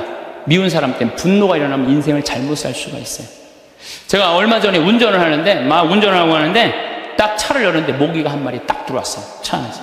음내를 운전하고 하는데 모기가 계속 날아다니는 거예요. 신경이 무지하게 쓰이더라고요. 근데 이놈이 싹 날아가더니 갑자기 바지 아래쪽으로 싹 들어가는 거예요. 다리 쪽으로 막 들어가는 거야. 그래서 싹 하더니 조용해졌어요. 이제 물기일보 직전인 거야. 아, 이걸 잡아야 되겠다. 그래갖고 이제 바로 보이니까 여기 어디 있나 이렇게 찾는데 갑자기 앞에서 빵 소리가 나더라고요. 보니까 내가 그 모기 찾는다고 중앙선을 넘어서서 25톤 트럭한테 달려가고 있더라고요. 그냥 그 트럭이 꽝 한 거예요. 내가 정신 차리고 정말 심장이 쓰려요. 내가 모기 한 마리 잡으려다가 죽을 뻔했어요. 모기 한 마리 잡으려다가 죽을 뻔했어요. 여러분들 우리 인생 살면서 미운 사람이 있어요. 신경에 거슬리는 사람이 있어요. 근데 그 사람 잡으려고 그러다가 여러분 인생 망친 경우가 있어요. 우리가 지금 뭐 하는 게 중요해? 내 인생 운전하는 게 중요해. 그러니까 그 사람들 굳이 신경 쓰지 않아도 된다는 거예요. 근데 우리는 다 해결하려고 그래. 그냥 전부 그냥 다 사랑하려고 그래. 다 내가 미운 사람이 있으면 예수님한테 미안해. 그렇죠? 내가 미워하는 사람이 있으면 예수님한테 미안하잖아요. 그래갖고 그냥 이 사람도 사랑하고 주 예수의 이름으로 이 사람도 사랑하고 저 사람도 사랑하고 주 예수의 이름으로. 근데 여러분들 그러지 마세요. 어떻게 다 사랑해요. 이 사람은요, 동그란 사람, 네모난 사람, 세모난 사람, 별난 사람 있어요. 근데 중간에 삐죽한 놈이 있어요. 삐죽한 말 한마디 해도 상처 주는, 꼭 나한테 미움을 불러일으킨 사람이 있어요. 늘 하는 얘기지만 기분 좋게 파마를 했어. 근데 삐죽한 놈이 한마디에 파마를 왜 그렇게 해서 얼굴이 떡판 같잖아. 그냥 그 사람만 만나면 너무 미운 거야.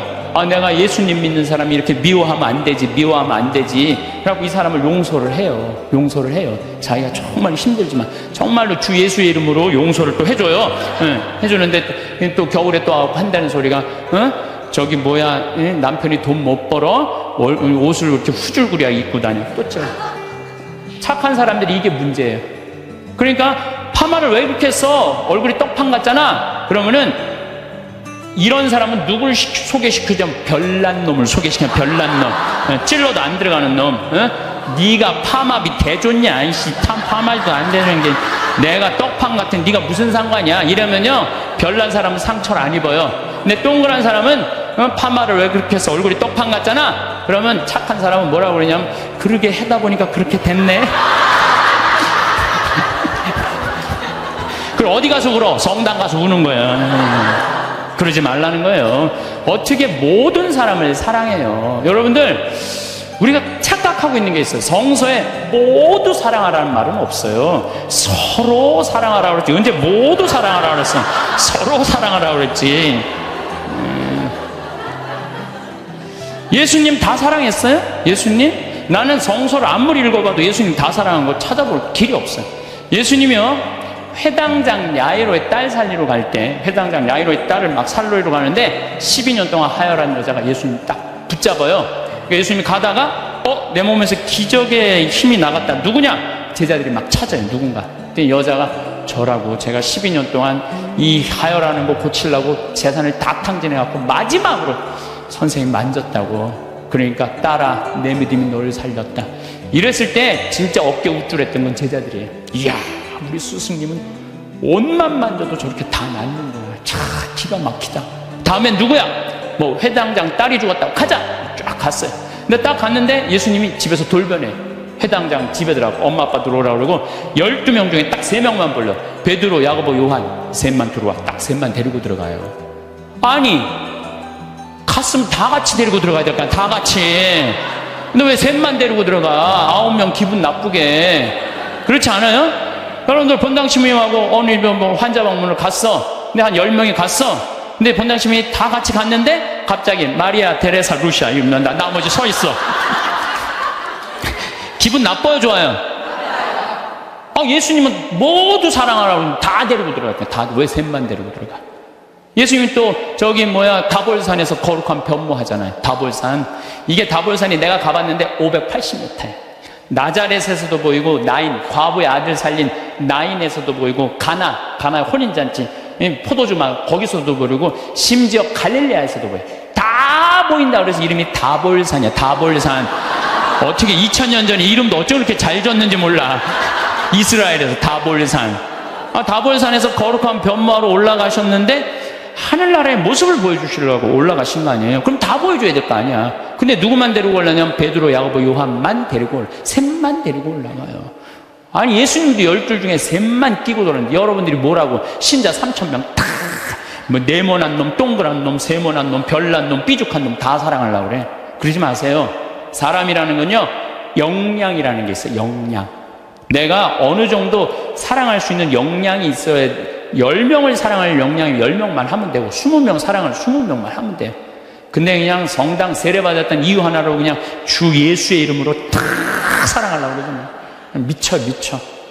예수님이 겟세마니 동산에서 내 마음이 괴로워 죽을 지경이니 나와 함께 깨어 기도해자. 그러더니 갑자기 가까이 베드로, 야고보, 셋만, 요한만 셋만 오라고 그래. 참 마지막까지도 예수님이 그들을 가까이 하셨어요. 9명. 그러니까 그 중에 배신하는 놈이 나오는 거예요. 이게 쉽지가 않아요. 사도 바오로도 저하고 같은 생각을 하셨던 것 같아요. 데살로니가 2서 3장 13절을 보면 이런 말이 나와요. 형제 여러분, 여러분은 낙심하지 말고 계속 좋은 일을 하십시오. 좋은 일은 해내는 거예요. 낙심하지 말고. 우리가 이 편지에 적어 보내는 말에 누가 순종하지 않거든 그를 주목하여 그와 상종하지 마십시오. 상종하지 말래잖아요. 다 사랑하라는 게 아니야. 상종하지 마십시오. 그렇게 하여 그가 부끄러운 일을 당하게 하십시오. 굉장히 감정적으로 썼어요. 그가 부끄러운 일을 당하게 하십시오. 그러나 그를 원수처럼 여기지는 말고 형제처럼 타이르십시오. 그러니까 우리가 이 사랑의 기준이요 아주 애매한 거예요. 원수처럼 여기지는 말라는 거예요. 상종하지는 말되. 그러니까 내가 마음에 드는 사람만 사랑하는 거는 좀 나같이 영적인 단계가 낮은 사람이 하는 거고, 조금 더 높은 단계는 인간은 나약한 존재라는 걸 인정하는 거예요. 인간 사실 나약한 존재예요. 저나 여러분이나 다 나약해요. 여기 우리 이제 4월달, 5월달 이제 상추 막 이제 쑥간 뭐 이런 거 막 나잖아요. 그럼 우리가 얘기해요. 제발 따지 말라고. 또 상추를 따도 이게 잘 이렇게 솎아내면 되는데 깔린다고 그러잖아요. 잘 깔리면 되는데 서울 분들은 뽑아. 그럼 여러분들 상추가요 자라면 1m까지 자라요. 1m까지 계속 먹을 수 있는 거예요, 상추는. 근데 그걸 뽑아버리면은 우리가 그 씨 내고 이게 얼마나 우리가 소중한데, 그 뽑아갖고 또 내 몰래 또 막 봉투 얼마나, 아예 올 때부터 봉투를 갖고 오나 봐. 생태마을 가면은 우리가 뜯어갈 수 있다. 그럼 굉장히 속이 상해요. 우리 직원들이 그 힘들게 농사 짓는데. 그런데 저는 이해가 가요. 사람이요 우리가 공짜 좋아하잖아요. 공짜. 그것도 생태마을 이렇게 자연으로 농약 안 치는 거 있다 그러니까 그냥 갖고 가고 싶은 그런 마음. 그래서 나는 우리 직원들한테 뽑아 가지 말라고 얘기는 하지만 그거 갖고 뭐라고 그러지 말아라. 얼마나 가져가고 싶으면 그랬겠느냐. 인간을 이해하는 거죠. 이해를 하는 거예요. 그래서 여러분들 이게 있어요. 사람은 나약한 존재다, 부족한 존재다라는 걸 이해하기 시작하면요 사람이 이해 안 될 사람이 없어요. 다 그래, 세상 사는 게 얼마나 힘들으면 그렇게 하겠어 라고 이해하기 시작하면요 그렇게 미워할 것도 없어요, 보면. 그리고 아주 적극적인 방법은 뭐냐 하면은 얘기하는 거예요. 너 그렇게 말해서 난 너무 기분 나빠. 앞으로 너 나에 대해서 지금 헛소문을 퍼뜨리는데, 너 내가 들었어. 그러니까 난 그런 말 한 적 없어. 내가 들었다니까. 나 한 적 없어. 그래도 그렇게 말을 하고 나면은요 어떤 문제가 있냐면 다음에는요 무서워서 경계하게 돼 있어요.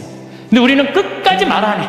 그래서 속에서만 끓이는 거야. 저게 난 집에 있는 게 하도 심심해서 마누라 나가는 길에 나도 따라 나가면 안 되냐 그랬더니 어딜 따라 나오냐 그러고 두들겨 패갖고 눈탱이 밤탱이 됐다니. 90먹은 그러는 형 왜 눈탱이 밤탱이 됐냐 그러니까, 그래서 아침에 눈을 떴더니 마누라가 밤새 안 죽고 또 눈 떴다고. 그래갖고 요즘에 90먹은 할아버지들이 고민이 많대요. 아침에 일어나갖고 눈을 떠야 되는 건지 말아야 되는 건지 고민이 많대.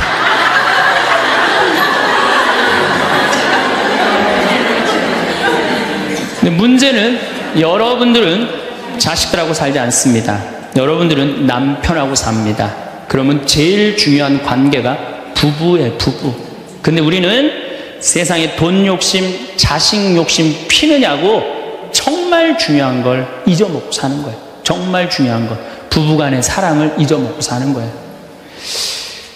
사람이, 예수님이 이 악마가 돌도로 빵이 되라고 하니까 예수님이 기가 막힌 얘기를 해요. 사람은 빵만으로 사는 것이 아니라 하느님의 말씀으로 사느니라. 말씀이 없는 사람은요 이 세상을 행복하게 살 수가 없어요. 마음 안에 진리가 없는 사람은요 이 세상을 행복하게 살 수가 없어요. 여러분들 이 멀리까지 인천에서, 서울에서, 수원에서 여기 오신 이유는 말씀 들으려고 오신 거 아니에요? 그렇죠? 그럼 뭔가 답을 알고 살아가는 거, 뭔가 답을 알고. 돈 많은 부잣집 아들 자살했어요. 돈 많은 부잣집 딸 자살했어요. 우리나라에서 제일 잘 산다는 사람들. 그 말씀이 없어서요, 말씀이. 자살하는 사람들 얼마나 많아요, 돈 많은 사람들이. 그렇죠? 가난한 사람 자살 안 해요. 돈 많아갖고 어떻게 주체를 못하는 사람들이 자살을 하는 거죠. 멕시코의 어떤 미국 하버드 MBA를 한 금융가가 휴가를 갔어요. 조그만 해안가 휴가를 갔는데 어부가 난 물고기 잡으러 나가겠다고 그 집에서 쉬었는데 물고기를 잡으러 나갔는데 2시간 만에 들어온 거예요. 물고기를 20마리를 너무너무 싱싱한 걸 잡아 들어왔어요. 그래서 금융가가 물어봤어요. 당신 뭐 벌써 들어왔느냐고. 그랬더니 그 어부 하는 말이 나는 20마리면 된다고. 나 왜 이렇게 일찍 들어왔냐고 그러니까 나 애들하고 놀고 마누라하고 음식 차려서 먹고 낮잠 자고 저녁에는 저기 뭐 식당에 가갖고 데큘라 한잔하고 기타 치고 놀으려고 난 그러고 왔다고. 그랬더니 이 MBA 한 금융가가 그 어부를 한심하게 쳐다보면서 이렇게 말을 합니다. 당신 왜 그러고 사냐? 당신 지금 2시간에 그렇게 20마리 잡으면 8시간 일하면은 아니 뭐 거의 뭐 100마리 200마리 잡을 수 있는데 그거 잡아갖고 배를 한 척 더 큰 걸 사라. 그래갖고 조금만 일을 열심히 하면은 5척을 살 수 있다. 그래갖고 그거 5척을 사갖고 큰 배를 사라. 배를 사갖고 당신 기술이 좋으니까 이 통조림 회사를 해라. 통조림 회사를 해갖고 이 회사를 참 물건을 팔아라. 그래갖고 여기서 살지 말고 맨하탄에 가라. 뉴욕. 맨하탄 오면 내가 다 코치를 해줄 테니까 그 맨하탄에서 그 다 꾸민 거를 주식을 딱 팔아갖고 백만장자가 돼서 다시 와서 당신 행복하게 살면 되지 왜 이 20마리 겨우 잡고 들어오느냐고. 그랬더니 어부가 물어봤어요. 그렇게 내가 백만장자가 돌아와서 여기 돌아와갖고 내가 쉴 수 있는데 걸리는 시간이 얼마가 걸리느냐 그랬더니 한 30년 정도 걸릴 것 같다고. 그랬더니 어부가 기가 막힌 말을 하죠. 난 지금 그러고 있는데 내가 뭐하러 30년 동안 고생을 해야 되느냐 이거예요. 그러니까 이 어부한테는 돈이 행복을 주지 않는다고 생각을 한 거예요. 내가 지금 내 아이랑 부인이랑 행복하게 살면 되는데 뭐하러 욕심을 피고 사느냐는 거예요. 그러니까 여러분들이 고통스러운 이유가 뭔지 아세요? 욕심 필 때 고통스러운 거. 인생 쫙 돌아보실 때 언제 여러분들이 괴로운지 아세요? 욕심 필 때. 자식 욕심, 돈 욕심, 사람 욕심, 재물 욕심 이거 필 때요. 다 형제간에 의 갈라지고요. 내가 하느님 떠나고 다 하는 거예요. 그러니까 이 유혹에만 안 빠져도 1 더하기 1은 2라고 생각하고 사는 사람 절대 인생 괴롭지 않아요.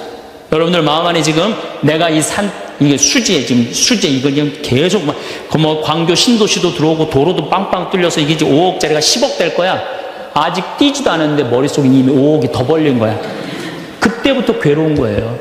그때부터 1 더하기 1은 2지. 1 더하기 1은 10이 절대 아니다. 남은 인생 여러분들 허튼 욕심 피지 마세요. 그럼 악마가 못 따라온다는 얘기죠. 이게 안 되니까 악마가 이번에는 예수님을 높은 산에 데리고 와요. 이스라엘에 가보면은 40일 단식하시고 난 다음에 높은 산이라고 그러는 건 예리고가 내려다 보이는 산이에요. 예리고가요 6,000년 된 도시예요. 사막인데 그냥 막 물이 펑펑펑펑 솟아나와요. 그래갖고 그냥 사람이 정말로 살기 좋은 데예요. 그 예리고라는 도시를 보여주면서 당신이 나한테 절을 한다면 내가 당신한테 권세와 영광을 주겠다고 그래. 근데 우리가 놀랍게도 돈 욕심보다 더 무서운 욕심이 뭐냐면 권세와 영광이에요. 여러분들 여기 지금 권세와 영광 여러분들 피세요 안 피세요? 여기 있는 분들 돈 없는 사람도요 자존심 상하면 기분 나빠요. 그렇죠? 여러분들 부부 사이에서도 권세와 영광 필 것 같아 안 필 것 같아요? 당신 나 만났으면 쪽박 찼어. 당신 같은 사람 세상에서 살지도 못해. 나 만났으니까 이러고 사는 거야. 이러면서 부부 사이에도 누가 잘났다고 해? 내가 잘났다고 권세와 영광 드러내요. 이게요 돈 없는 사람도 받는 유혹이 권세와 영광이에요. 이거 국회의원 대통령만 받는 게 아니에요. 이거 제일 많이 받는 사람이 우리 신부들이에요. 신부들. 나는 28에 신부가 됐어요. 아니 학생이다가 갑자기 신부가 됐는데 학교 다니다가 갑자기 신부된 거 아니에요. 7년 동안 신학교 하다가 맨날 학교에서 그냥 교수님한테 이 눈치 저 눈치 보다가 본당 신부 하다가 딱 신부 됐는데요. 교우들이요 얼마나 사랑하고 존경하는 건지 1살서부터 100살까지 다 좋아하는 거예요. 1살짜리는 엄마가 데리고 와서 우리 애 좀 만져달라고 그러고 90살 먹은 할머니가 허리가 구부러졌는데 또 구부러가면서 신부님 손 한번 만지자고. 아니 그 젊은 나이에 어떻게 그렇게 존경받아요? 나는 판검사 그렇게 존경 못 받는다고 생각해요. 우리 신부니까 그렇게 존경을 받는 거예요. 하루는 내가 목욕탕을 갔어요. 딱 빨개 벗고 탕 안에 딱 들어갔어요. 탕 안에 들어갔는데 온탕에 중년의 남자가 한 5명 있었어요. 근데 갑자기 그 정가운데 있던 남자가 나를 보더니 갑자기 일어나더니 신부님 오셨느냐고 인사를 하는 거예요. 자세히 보니까 광명시 시장님이야. 시장님이 국장님들을 데리고 목욕탕을 온 거예요. 온천을 딱 왔는데 날 보더니 그 시장님이 일어나서 인사를 한 거야. 국장들이 이해가 안 가는 거야. 광명시에서는 누가 최고야? 시장님이 최고인데 저 사람 저 누구냐? 저 해와 같이 찬란하고 달과 같이 아름다운 저 사람 저거 누구냐 이거야. 아니 우리 시장님이 일어나서 인사할 정도는 보통 사람은 아니라는 거지. 그 28의 젊은 나이에 시장님이 인사하고 국회의원들이 인사하면요, 처음에는 부담스럽다가 한두 번 받기 시작하면요, 내가 목이 뻣뻣해지기 시작해. 슬슬 기부스를 하기 시작하는 거야. 아니 시장 국회의원도 나한테 인사하는 판에 내가 누구한테 인사해? 교우들도 누가 먼저 인사해야 돼? 교우들이 먼저 인사해야 되는, 내가 인사 먼저 하지 않는 거예요. 악마의 유혹에 넘어가는 거죠. 교우들 무시하고 존중해 주지 않고.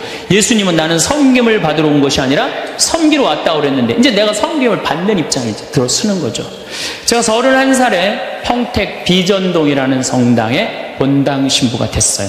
교우가 한 4,000명 되는데 뭐 아주 교우들이 착하고 아파트촌이라 그냥 돈도 너무너무 많이 내갖고 예산도 저 시골 교구보다 더 많았어요. 본당 예산이. 갔더니 교우들이 나보러 신부님 훌륭하십니다, 똑똑하십니다, 위대하십니다, 영민하십니다. 말마다 그런 얘기를 하는 거예요. 처음에는 그 말이 부담스럽다가 자꾸 들으면 어떻게 돼요? 세상에 내가 제일 똑똑하고 영민하고 위대하고 그런 줄 아는 거예요. 갑자기 교우들이, 사모임원들이 신부님 이렇게 하시면 안 됩니다. 그럼 화가 나는 거예요. 왜 화가 날까요? 훌륭하고 똑똑하고 위대하고 영민한 내가 결정한 건데 어디다 나한테 반기를 드느냐 이거예요. 악마의 이 낚시에 딱 걸리는 거죠. 우리가 이게 너무 많은 유혹을 받아요. 우리가 신학교 졸업할 때 교수님들이 끊임없이 이렇게 얘기를 합니다. 예수님이 예루살렘에 입성할 때 당나귀를 타고 입성을 해요. 그렇죠? 낙이라는 게 얼마나 볼품없어요. 말은 타면은요 기분이 너무너무 좋아요. 근데 당나귀는 참 내가 기분이 나빠. 당나귀를 타면은. 그러니까 사람들이 욕을 할 때도 덩키 그러잖아요. 외국에서도 그렇고. 당나귀는 사람을 무시하는 거예요. 당나귀 같다는 사람. 근데 이 당나귀에 그냥 예수님이 딱 올라타니까 예루살렘에 들어가니까 막 사람들이 막 옷을 벗고 막 환호를 하고 빨마가지를 흔들으니까 이 당나귀가 너무 신이 난 거예요. 이야, 드디어 나의 가치를 알아보는구나. 사람들이. 여러분들, 당나귀 보고 사람들이 손을 흔들었어요? 예수님 보고 사람들이 손을 흔들었어요? 예수님 보고 흔들었죠? 우리 신부들도 똑같아요. 나 때문에 교우들이 나 존경해 주는 거라고 난 생각하지 않아요. 누구 때문에 존경해 주는 거예요? 내 뒤에 있는 예수님. 만약에 내 뒤에 예수님이 없다면은 나 세상에 나가면요 쳐다도 안 봐요. 거들떠도 안 봐요. 그런데 처음인 걸 잘 알아요. 근데 1년이 지나고 2년이 지나고 5년이 지나면요 내 뒤에 예수님은 온데간데 없고 누구만 남아? 나만 남는 거예요. 악마가 나한테 절을 하면 권세와 영광을 주겠다는 거 똑같은 거죠. 제가 작년에 뉴욕 퀸즈라는 본당에 강의를 갔어요. 강의를 갔는데 교우들이 진짜 많이 왔어요. 지하에서 1층으로 올라오는 엘리베이터가 10명이 타는데 20명이 타고 엘리베이터가 꼈어요. 하고 911이 와서 막 전화해갖고 911이 엘리베이터에 있는 사람들 다 꺼냈어요.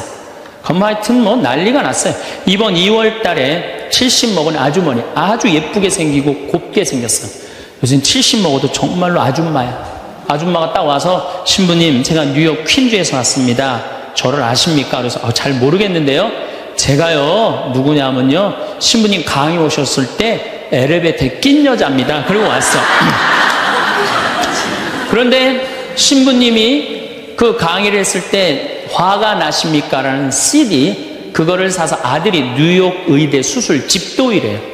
대단한 거죠. NYU 대학의 수술 집도이면. 근데 우울증이 있었는데 그걸 출퇴근에 듣고 다니면서 맨날 웃어서 우울증이 없어졌다는 거예요. 그러니까 아들이 한국에 돌아가면은 꼭 평창에 가고 신부님한테 고맙다고 얘기하라고. 내가 그 정도로 대단했다는 얘기예요. 네. 그래갖고 이제 강의가 끝나고 그 가브리엘 신부님이라고 1.5세 신부님인데 아주 정말로 젠틀한 신부님이야. 같이 이제 사제관을 가는데 여자 하나가 따라오는데 미국 여자가 따라오는 거야. 영어로 막 떠드는 거 뭐라고. 대충 그런 얘기야. 자기는 한국말을 모르는데 신부님 강의에 감동받았다는 거야.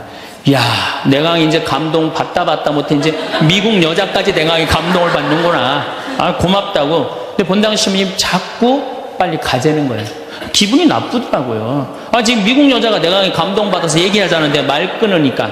그래도 어떻게 본당 신부님 최고 아니에요. 나는 초청 받아서 간 사람이고, 그래서 다음에 얘기하자고 고맙다. 그리고 신부님하고 사제관으로 가는데 신부님이 그 여자가 안 보이니까 나한테 하는 소리가, 신부님 저 여자 이거라고, 이거.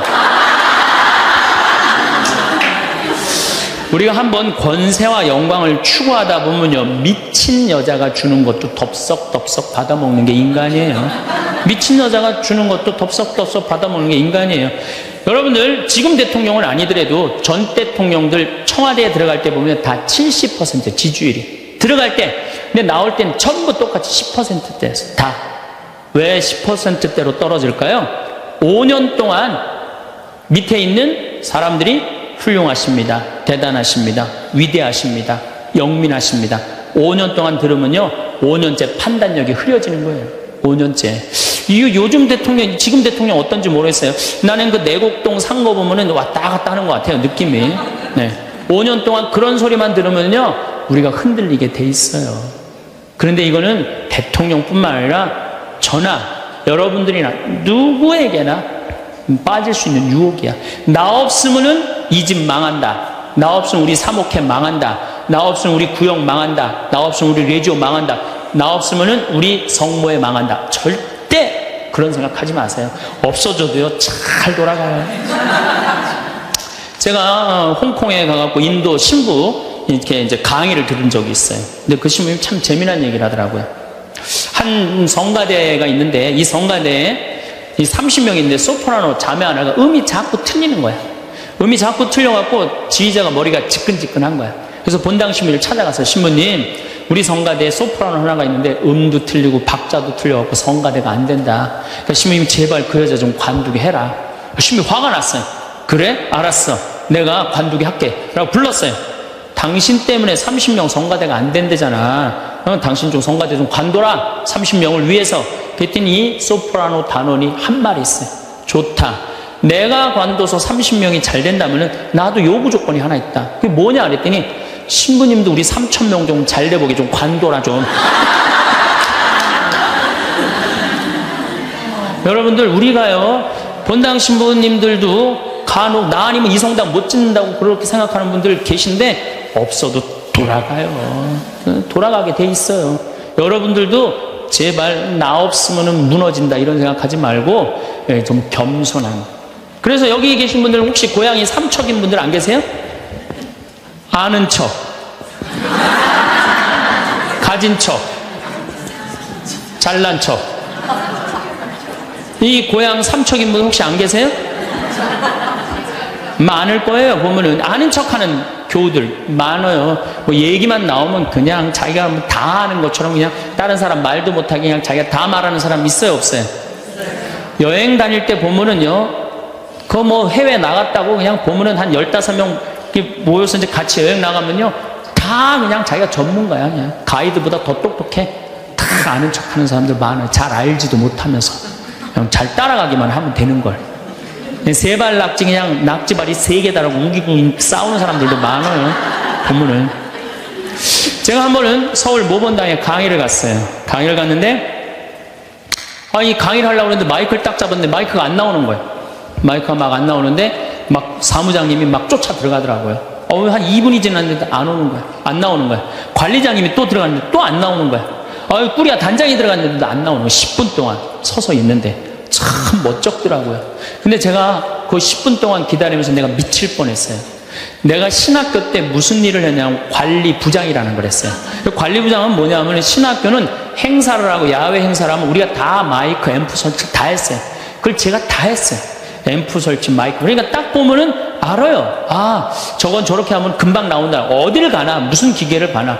10분 동안 기다리면서 내가 거기 쫓아 들어가고 아는 척 하고 싶었는데 미칠 뻔했다니까요. 우리 인간은요, 누구에게나 무슨 유혹이 있느냐면 아는 척 하고 싶은 유혹이 있는 거. 어느 인간에게나. 그게 나만 있는 게 아니라 여러분들도 다 있는 거예요. 근데 여기에는 무서운 게 있어요. 뭐 무서운 게 있냐면 내가 아는 척을 하면서 다른 사람 무시하는 거예요. 교우들 무시하고 같이 사는 공동체 무시하고 듣지 않는 거예요. 아는 척 하려고 그럴 때, 남의 얘기를 듣지 않을 때 이 아는 척 하는 분들, 악마의 유혹에 넘어가는 분들이죠. 또 가진 척 하는 분들, 이것도 뭐 그냥 전세 살면서 시계 막 롤렉스, 까르띠에 막 이런 거 차고 다니는 교우들 많아요. 예. 가방. 우리나라가 4대 명품 시장이래잖아요. 가방도 보면 막 300만 원짜리 막 들고 다니는 자매들 많죠. 남편 월급이 300만 원인데 그걸 가방으로 바꿔갖고 한 달 내내 들고 다니는 거야. 한 달 내내. 예. 아니 내가 밍크 코트를 하나 샀어. 밍크 코트를 샀는데 이거 한 번 1000만 원짜리인데 이거 입고 한번 성당에 나가야 되는데 이놈은 지구 온난화 때문에 왜 이렇게 겨울에 안 추워? 제발 좀 추워야지 한번 입고 나가는데 그래갖고 그냥 밍크 코트 입고 기다리다가 1월 말에 어떻게 하고 입고 나가면 속에는 그냥 민소매 소대낫이 입고 그냥 치마 입고 그리고 그냥 밍크 코트 입고 나가는 사람들 많아요. 제가 우리 앞으로 뭐 내년 1월 15일 날 전력이 뭐 샷다운 된다고 그러잖아요. 예. 그런데 보면은요 호텔이나 백화점에 겨울에 가보면 다 반팔 입고 다녀요. 정신 나간 거죠. 예. 가진 척. 그냥 겨울에 벗고 다니는 게 가진 척 하는 거 아닌데. 예. 아는 척, 가진 척. 이거 다 해서 뭐 하고 싶어요? 잘난 척 하고 싶은 거예요. 여러분들 제일 꼴보기 싫은 게 뭐예요? 잘난 척 하는 거죠? 예. 이쁜 여자들이 그냥 이쁜 척 하는 거. 이거 진짜 꼴보기 싫은 거죠. 예. 근데 이쁘지도 않은데 이쁜 척 하면 더 꼴보기 싫죠?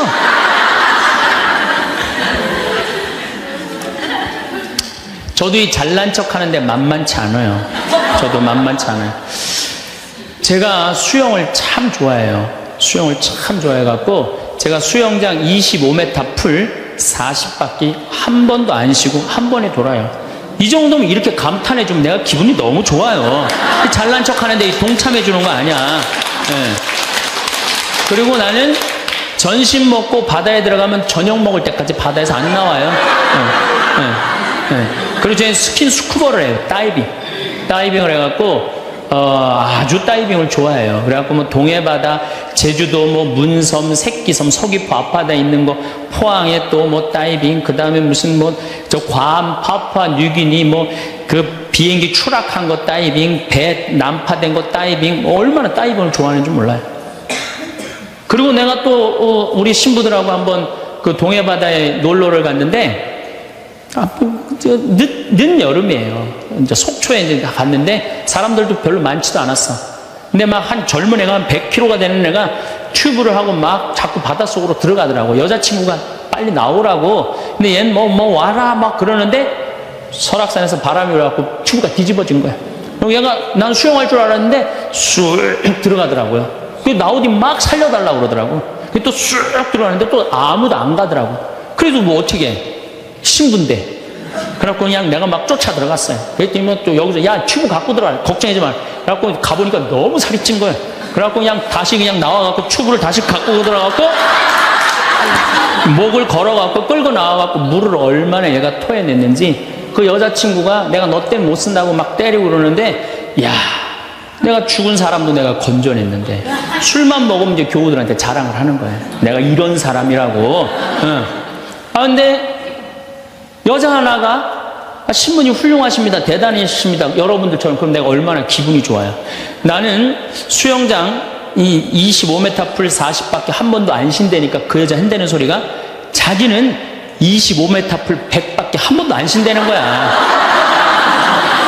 아니 그럴 때 교우가 신부가 그렇게 말하면은 아우 신부님 대단하십니다. 그럼 얼마나 좋아요. 자기도 이제 잘난 척 하고 싶은 거지. 머리채를 다 확 젖뜯고 싶더라고요. 내가 또 질 수 있어? 아니, 나는 내가 신학교 때 단축 마라톤 내가 12km 토요일마다 맨날 뛰었다니까 자기는 42.195km 10번 완주패가 있다는 거예요. 우리가 한번 잘난 척 하기 시작하면 어떤 현상이 일어나느냐 하면은 내가 아는 유명한 사람, 내가 아는 유명한 정치인 별 얘기를 다 해요. 다 끄집어내. 내 것도 아닌데. 지기 싫은 거지. 네. 그래갖고 이 잘난 척이 악마의 유혹에 넘어가는 거예요.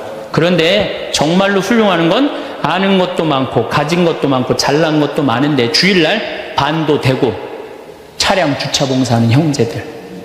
여기 내가 정말 부자야. 남편도 대단해. 그런데 그런 거 티 한 번 안 내고 성모에 설거지하는 자매들. 구역장, 반장, 봉사하는 자매들. 난 이분들이 훌륭한 분들이라고 생각해요. 예수님은 나는 섬김을 받으러 온 것이 아니라 섬기러 왔다고 그러죠. 근데 우리는 이상하게 이 잘난 걸 하면서 정말로 창피를 많이 당해요. 어떤 대령이 대령 진급을 한 거야. 3개, 밥풀떼기 3개, 무궁화 3개를 딱 하고 너무 기분이 좋은 거야. 누구한테 자랑을 하고 싶은 거야. 중령에서 대령으로. 근데 딱 이제 하는데 딱 이병이 딱 들어오니 딱 인사를 하니까 자랑을 하고 싶은 이병한테 뭐 자랑할 게 뭐 있어요? 그래갖고 전화를 딱 잡아갖고 잠깐만 기다리라고, 내가 좀 중요한 전화가 있다고. 장군님, 무슨 김 장군님하고 뭐 같이 우리 셋이 장군님 2분하고 식사할까요? 그리고 기분 좋게 딱 전화를 끊었어. 그래갖고 대령이 물어봤어. 자네 무슨 일 때문에 왔는가? 전화선 연결하려고 왔는데요. 그러면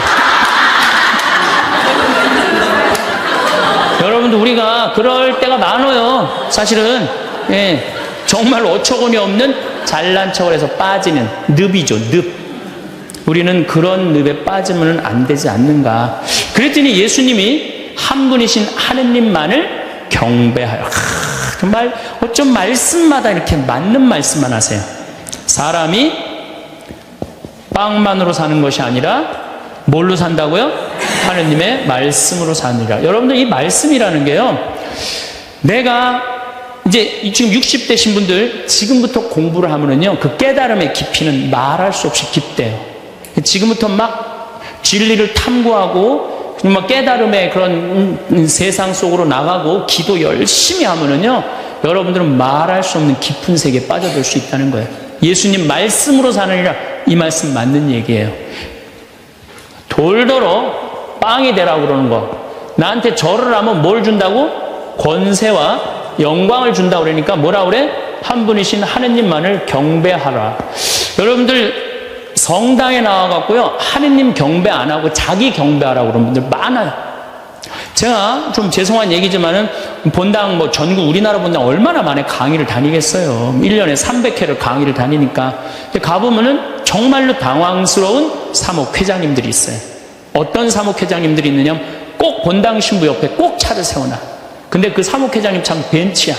근데 본당 신부 참 보면 무슨 아반떼 뭐 이런 거 시골 같은 데 가보면은 나는 정말로 좀 그렇더라고요. 아니, 벤츠를 좀, 총회장이면은 벤츠를 세워줄 때면 신부님은 그랜저 사주고 벤츠를 세워줄 거 아니야. 나 총회장이고 벤츠 있다 이거야. 근데 더 기가 막힌 거는 어떤 경우냐면, 그 사목회장님 이런 말하는 분들 많이 있어요. 내가 이 성당 졌다고. 이런 분들 많아요. 그게 이제 완전히 아무것도 안 보이는 거지. 자기가 누군지 모르는 거죠. 이런 유혹에 빠지는 분들 참 많아요. 성당에 여러분들 뭐하러 나오는 거야? 하느님 경배하려고 나오는 거예요. 하느님 섬기려고 나오는 거지, 나 잘난 척 하려고, 나 아는 척 하려고 성당 나오는 거 아니라는 거죠. 그래서 이 유혹에 여러분들 빠지시면은 절대 안 된다. 자, 그랬더니 악마가 이번에는 예수님을 어디로 악마가 데리고 가느냐면 예루살렘 성전 꼭대기에 데리고 올라와요. 당신이 하느님의 아들이거든 뛰어내려 보시오. 하느님의 아들이거든 뛰어내려. 시험하는 거, 시험. 그런데 놀랍게도 돈에 대한 유혹보다, 권세와 영광에 대한 유혹보다 더 많이 받는 유혹이 신앙의 시험이에요. 신앙의 시험. 여러분들 이 유혹에 빠지세요, 안 빠지세요?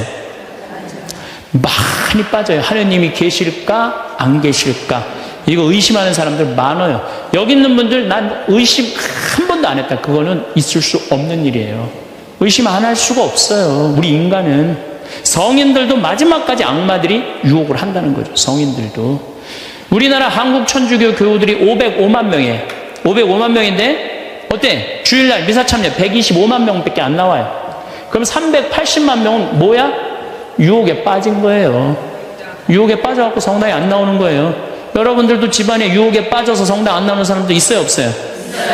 이 유혹에 안 빠지려면 우리는 항상 깨어서 기도해야 돼. 항상 깨어서. 악마가 뭐라고 유혹하죠? 주일날 새벽 미사를 이제 가야 돼. 일이 많아갖고. 그러니까 그냥 새벽에 또 무지하게 추워. 악마가 속삭여. 야, 이렇게 추운데 너 일주일 동안 고생했는데 잠이라도 푹 자야 될 거 아니냐. 그래갖고 그냥 그래, 대미사 가자. 미사는 대미사가 최고야. 악마가 또 꼬셔요.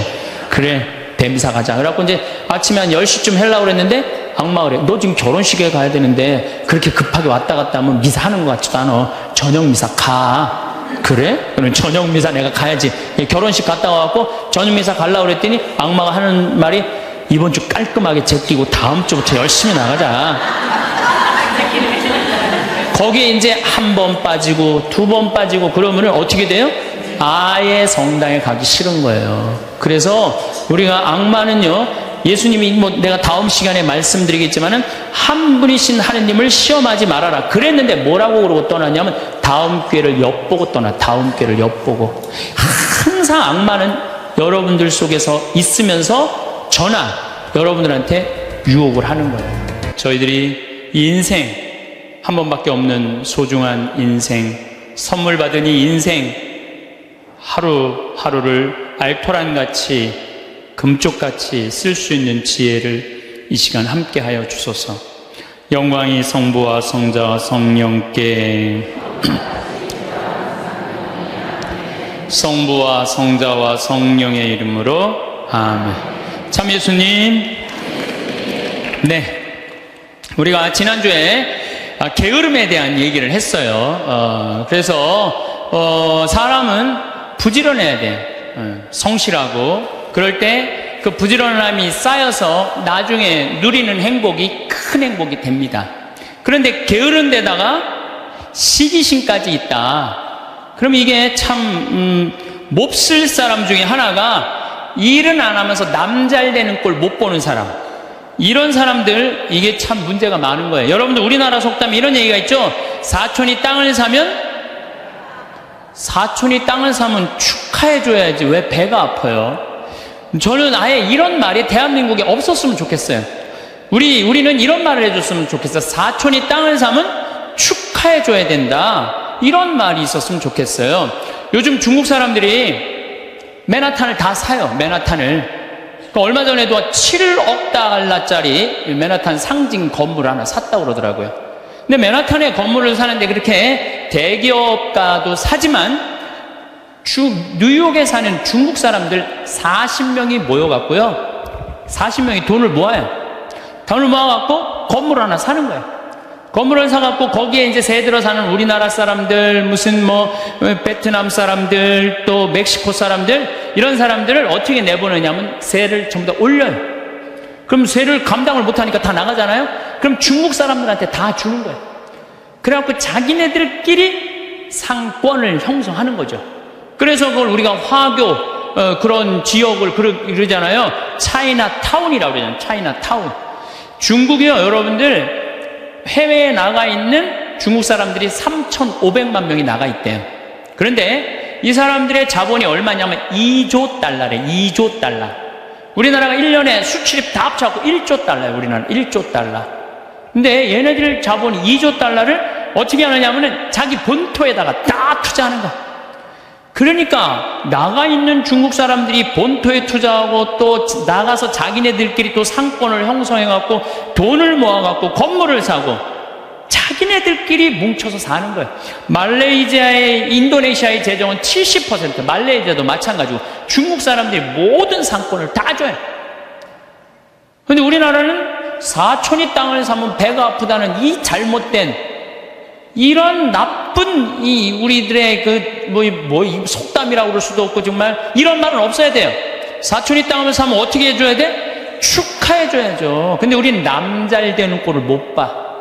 누가 좀 조금만 뜨면은 그 사람 그냥 깎아내리기가 바빠.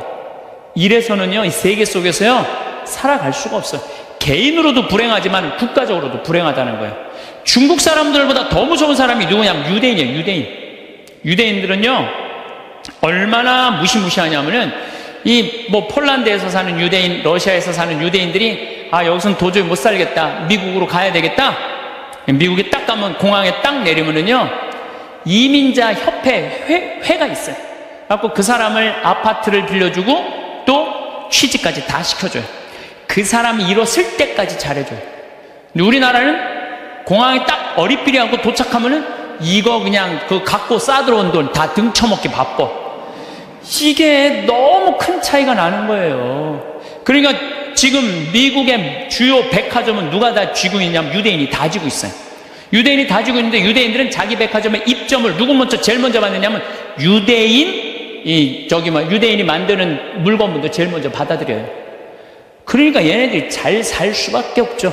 그 유대인들이 그래갖고 돈을 모으잖아요? 그럼 자기 돈은 누구한테 맡기냐면 유대인 은행에 갖다 맡겨요. 유대인 은행에 갖다 맡겨요.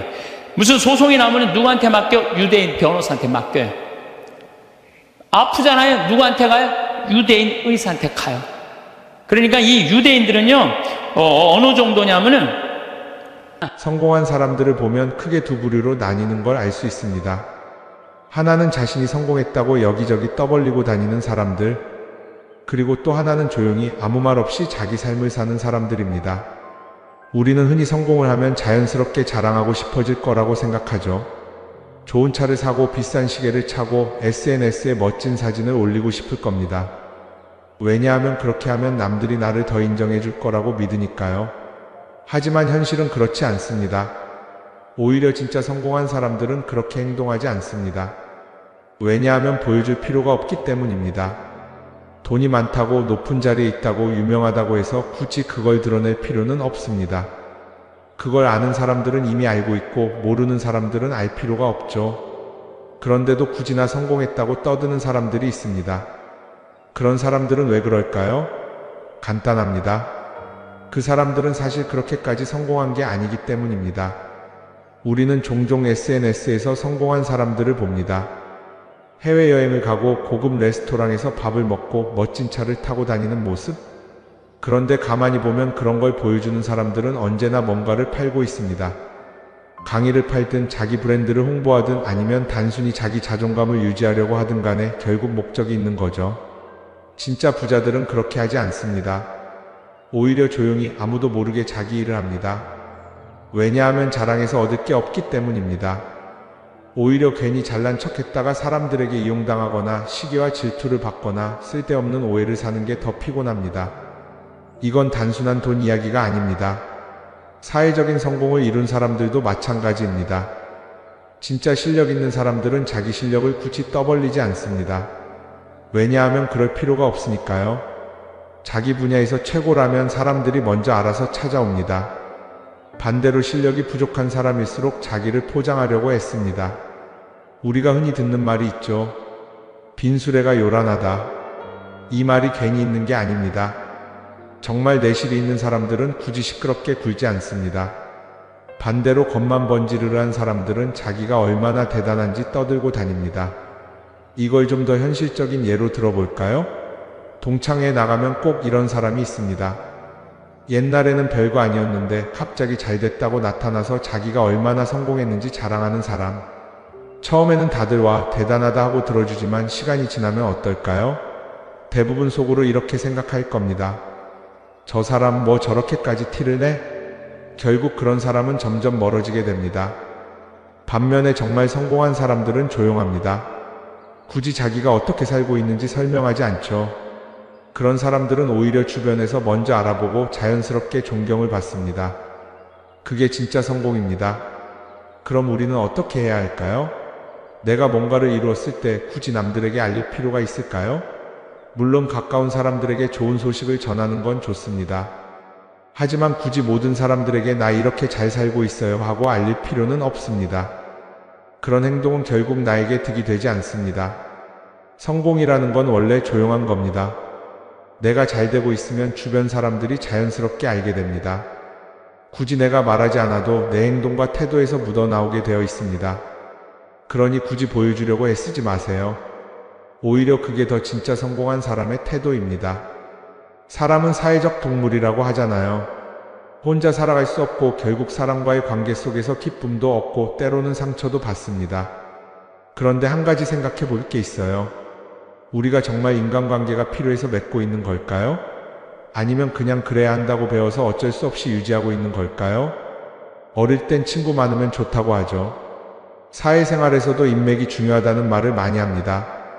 그런데 정작 주변을 보면요, 인간관계가 넓은 사람일수록 스트레스를 더 많이 받아요. 전화벨이 울릴 때마다 이번엔 또 무슨 부탁일까 싶고 단체 채팅방에서 메시지가 올 때마다 이걸 또 어떻게 대답해야 하나 고민하죠. 관계가 많아질수록 책임과 피로도 함께 늘어나는 겁니다. 어떤 사람들은 인간관계를 줄이면 외롭지 않겠냐고 해요. 그런데 가만히 생각해보면 진짜 외로움을 느끼는 순간이 언제인지 아세요? 오히려 불필요한 인간관계 속에 있을 때입니다. 같이 밥을 먹고 얘기를 나누는데도 뭔가 허전하고 대화가 컥 돌고 속마음을 나누지도 못할 때, 그럴 때 우리가 더 외롭다고 느끼죠. 그렇다고 당장 인간관계를 다 끊어버릴 순 없겠죠.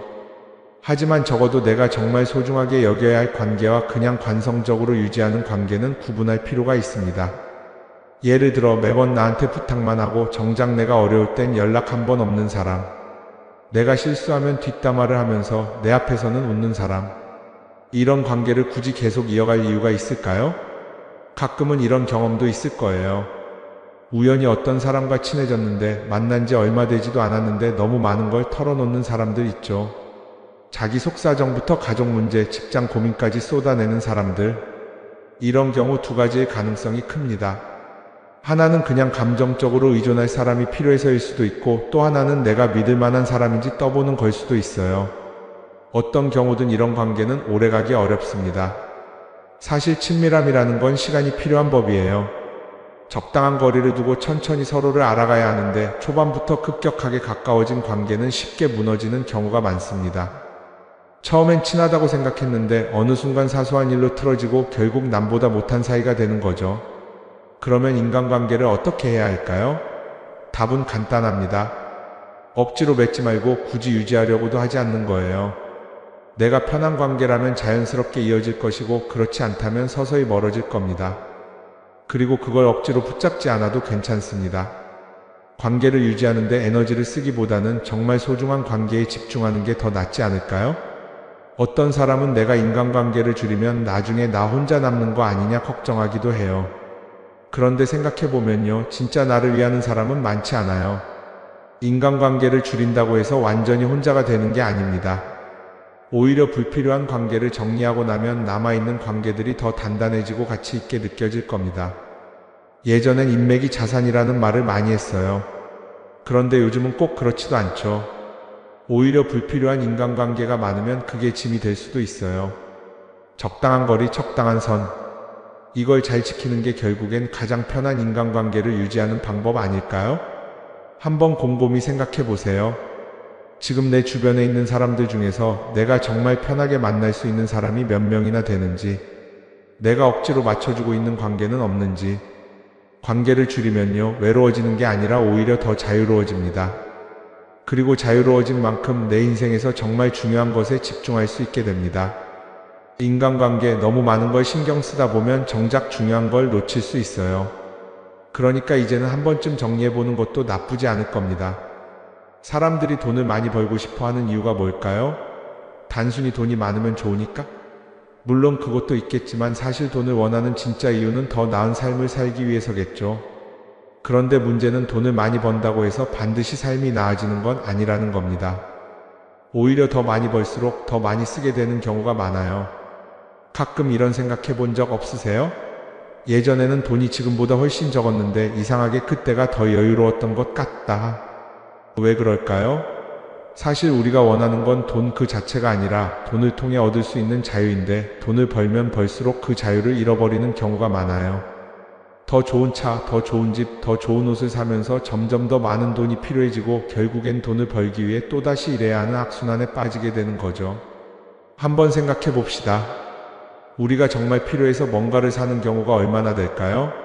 필요해서라기보다는 남들이 가지고 있으니까, 없어 보이기 싫으니까, 혹은 그냥 기분 전환을 위해서 소비하는 경우가 훨씬 많아요. 그리고 그런 소비를 할 때마다 스스로 이렇게 합리화를 하죠. 이 정도는 나를 위한 투자야. 그런데 가만히 보면 그 소비가 진짜 나를 위한 소비인지 아니면 그냥 사회가 만든 기준에 끌려가고 있는 건지 헷갈릴 때가 많습니다. 예를 들어 예전에는 스마트폰 하나면 충분했는데 이제는 스마트워치도 있어야 하고 무선 이어폰도 필요하고 태블릿도 있어야 할 것 같고, 하나를 사면 또 다른 무언가가 필요해지는 시기예요. 사실 이건 우리가 그렇게 만들어진 겁니다. 광고도 그렇고 SNS도 그렇고 자꾸 우리에게 이렇게 말하죠. 이걸 사야 더 행복해질 수 있어요. 그런데 정작 그걸 사고 나면 어때요? 처음 며칠은 좋죠. 그런데 시간이 지나면 또 다른 걸 사고 싶어져요. 왜냐하면 물건이 우리를 오래 행복하게 만들어주지는 않거든요. 특히 요즘은 SNS가 이런 소비 심리를 더 부추기는 것 같아요. 예전에는 친구들끼리 만나서 나 새로 샀어 하고 자랑하는 게 전부였는데 이제는 SNS에 올리면서 전 세계 사람들에게 보여주잖아요. 그러다 보니까 남들도 다 뭔가를 사서 올리고 나도 따라해야 할 것 같은 기분이 드는 거예요. 그런데 중요한 건 그 사람들도 사실은 나와 똑같은 기분이라는 겁니다. 내가 남을 부러워하는 만큼 나도 누군가에게 부러움을 사려고 애쓰고 있는 거죠.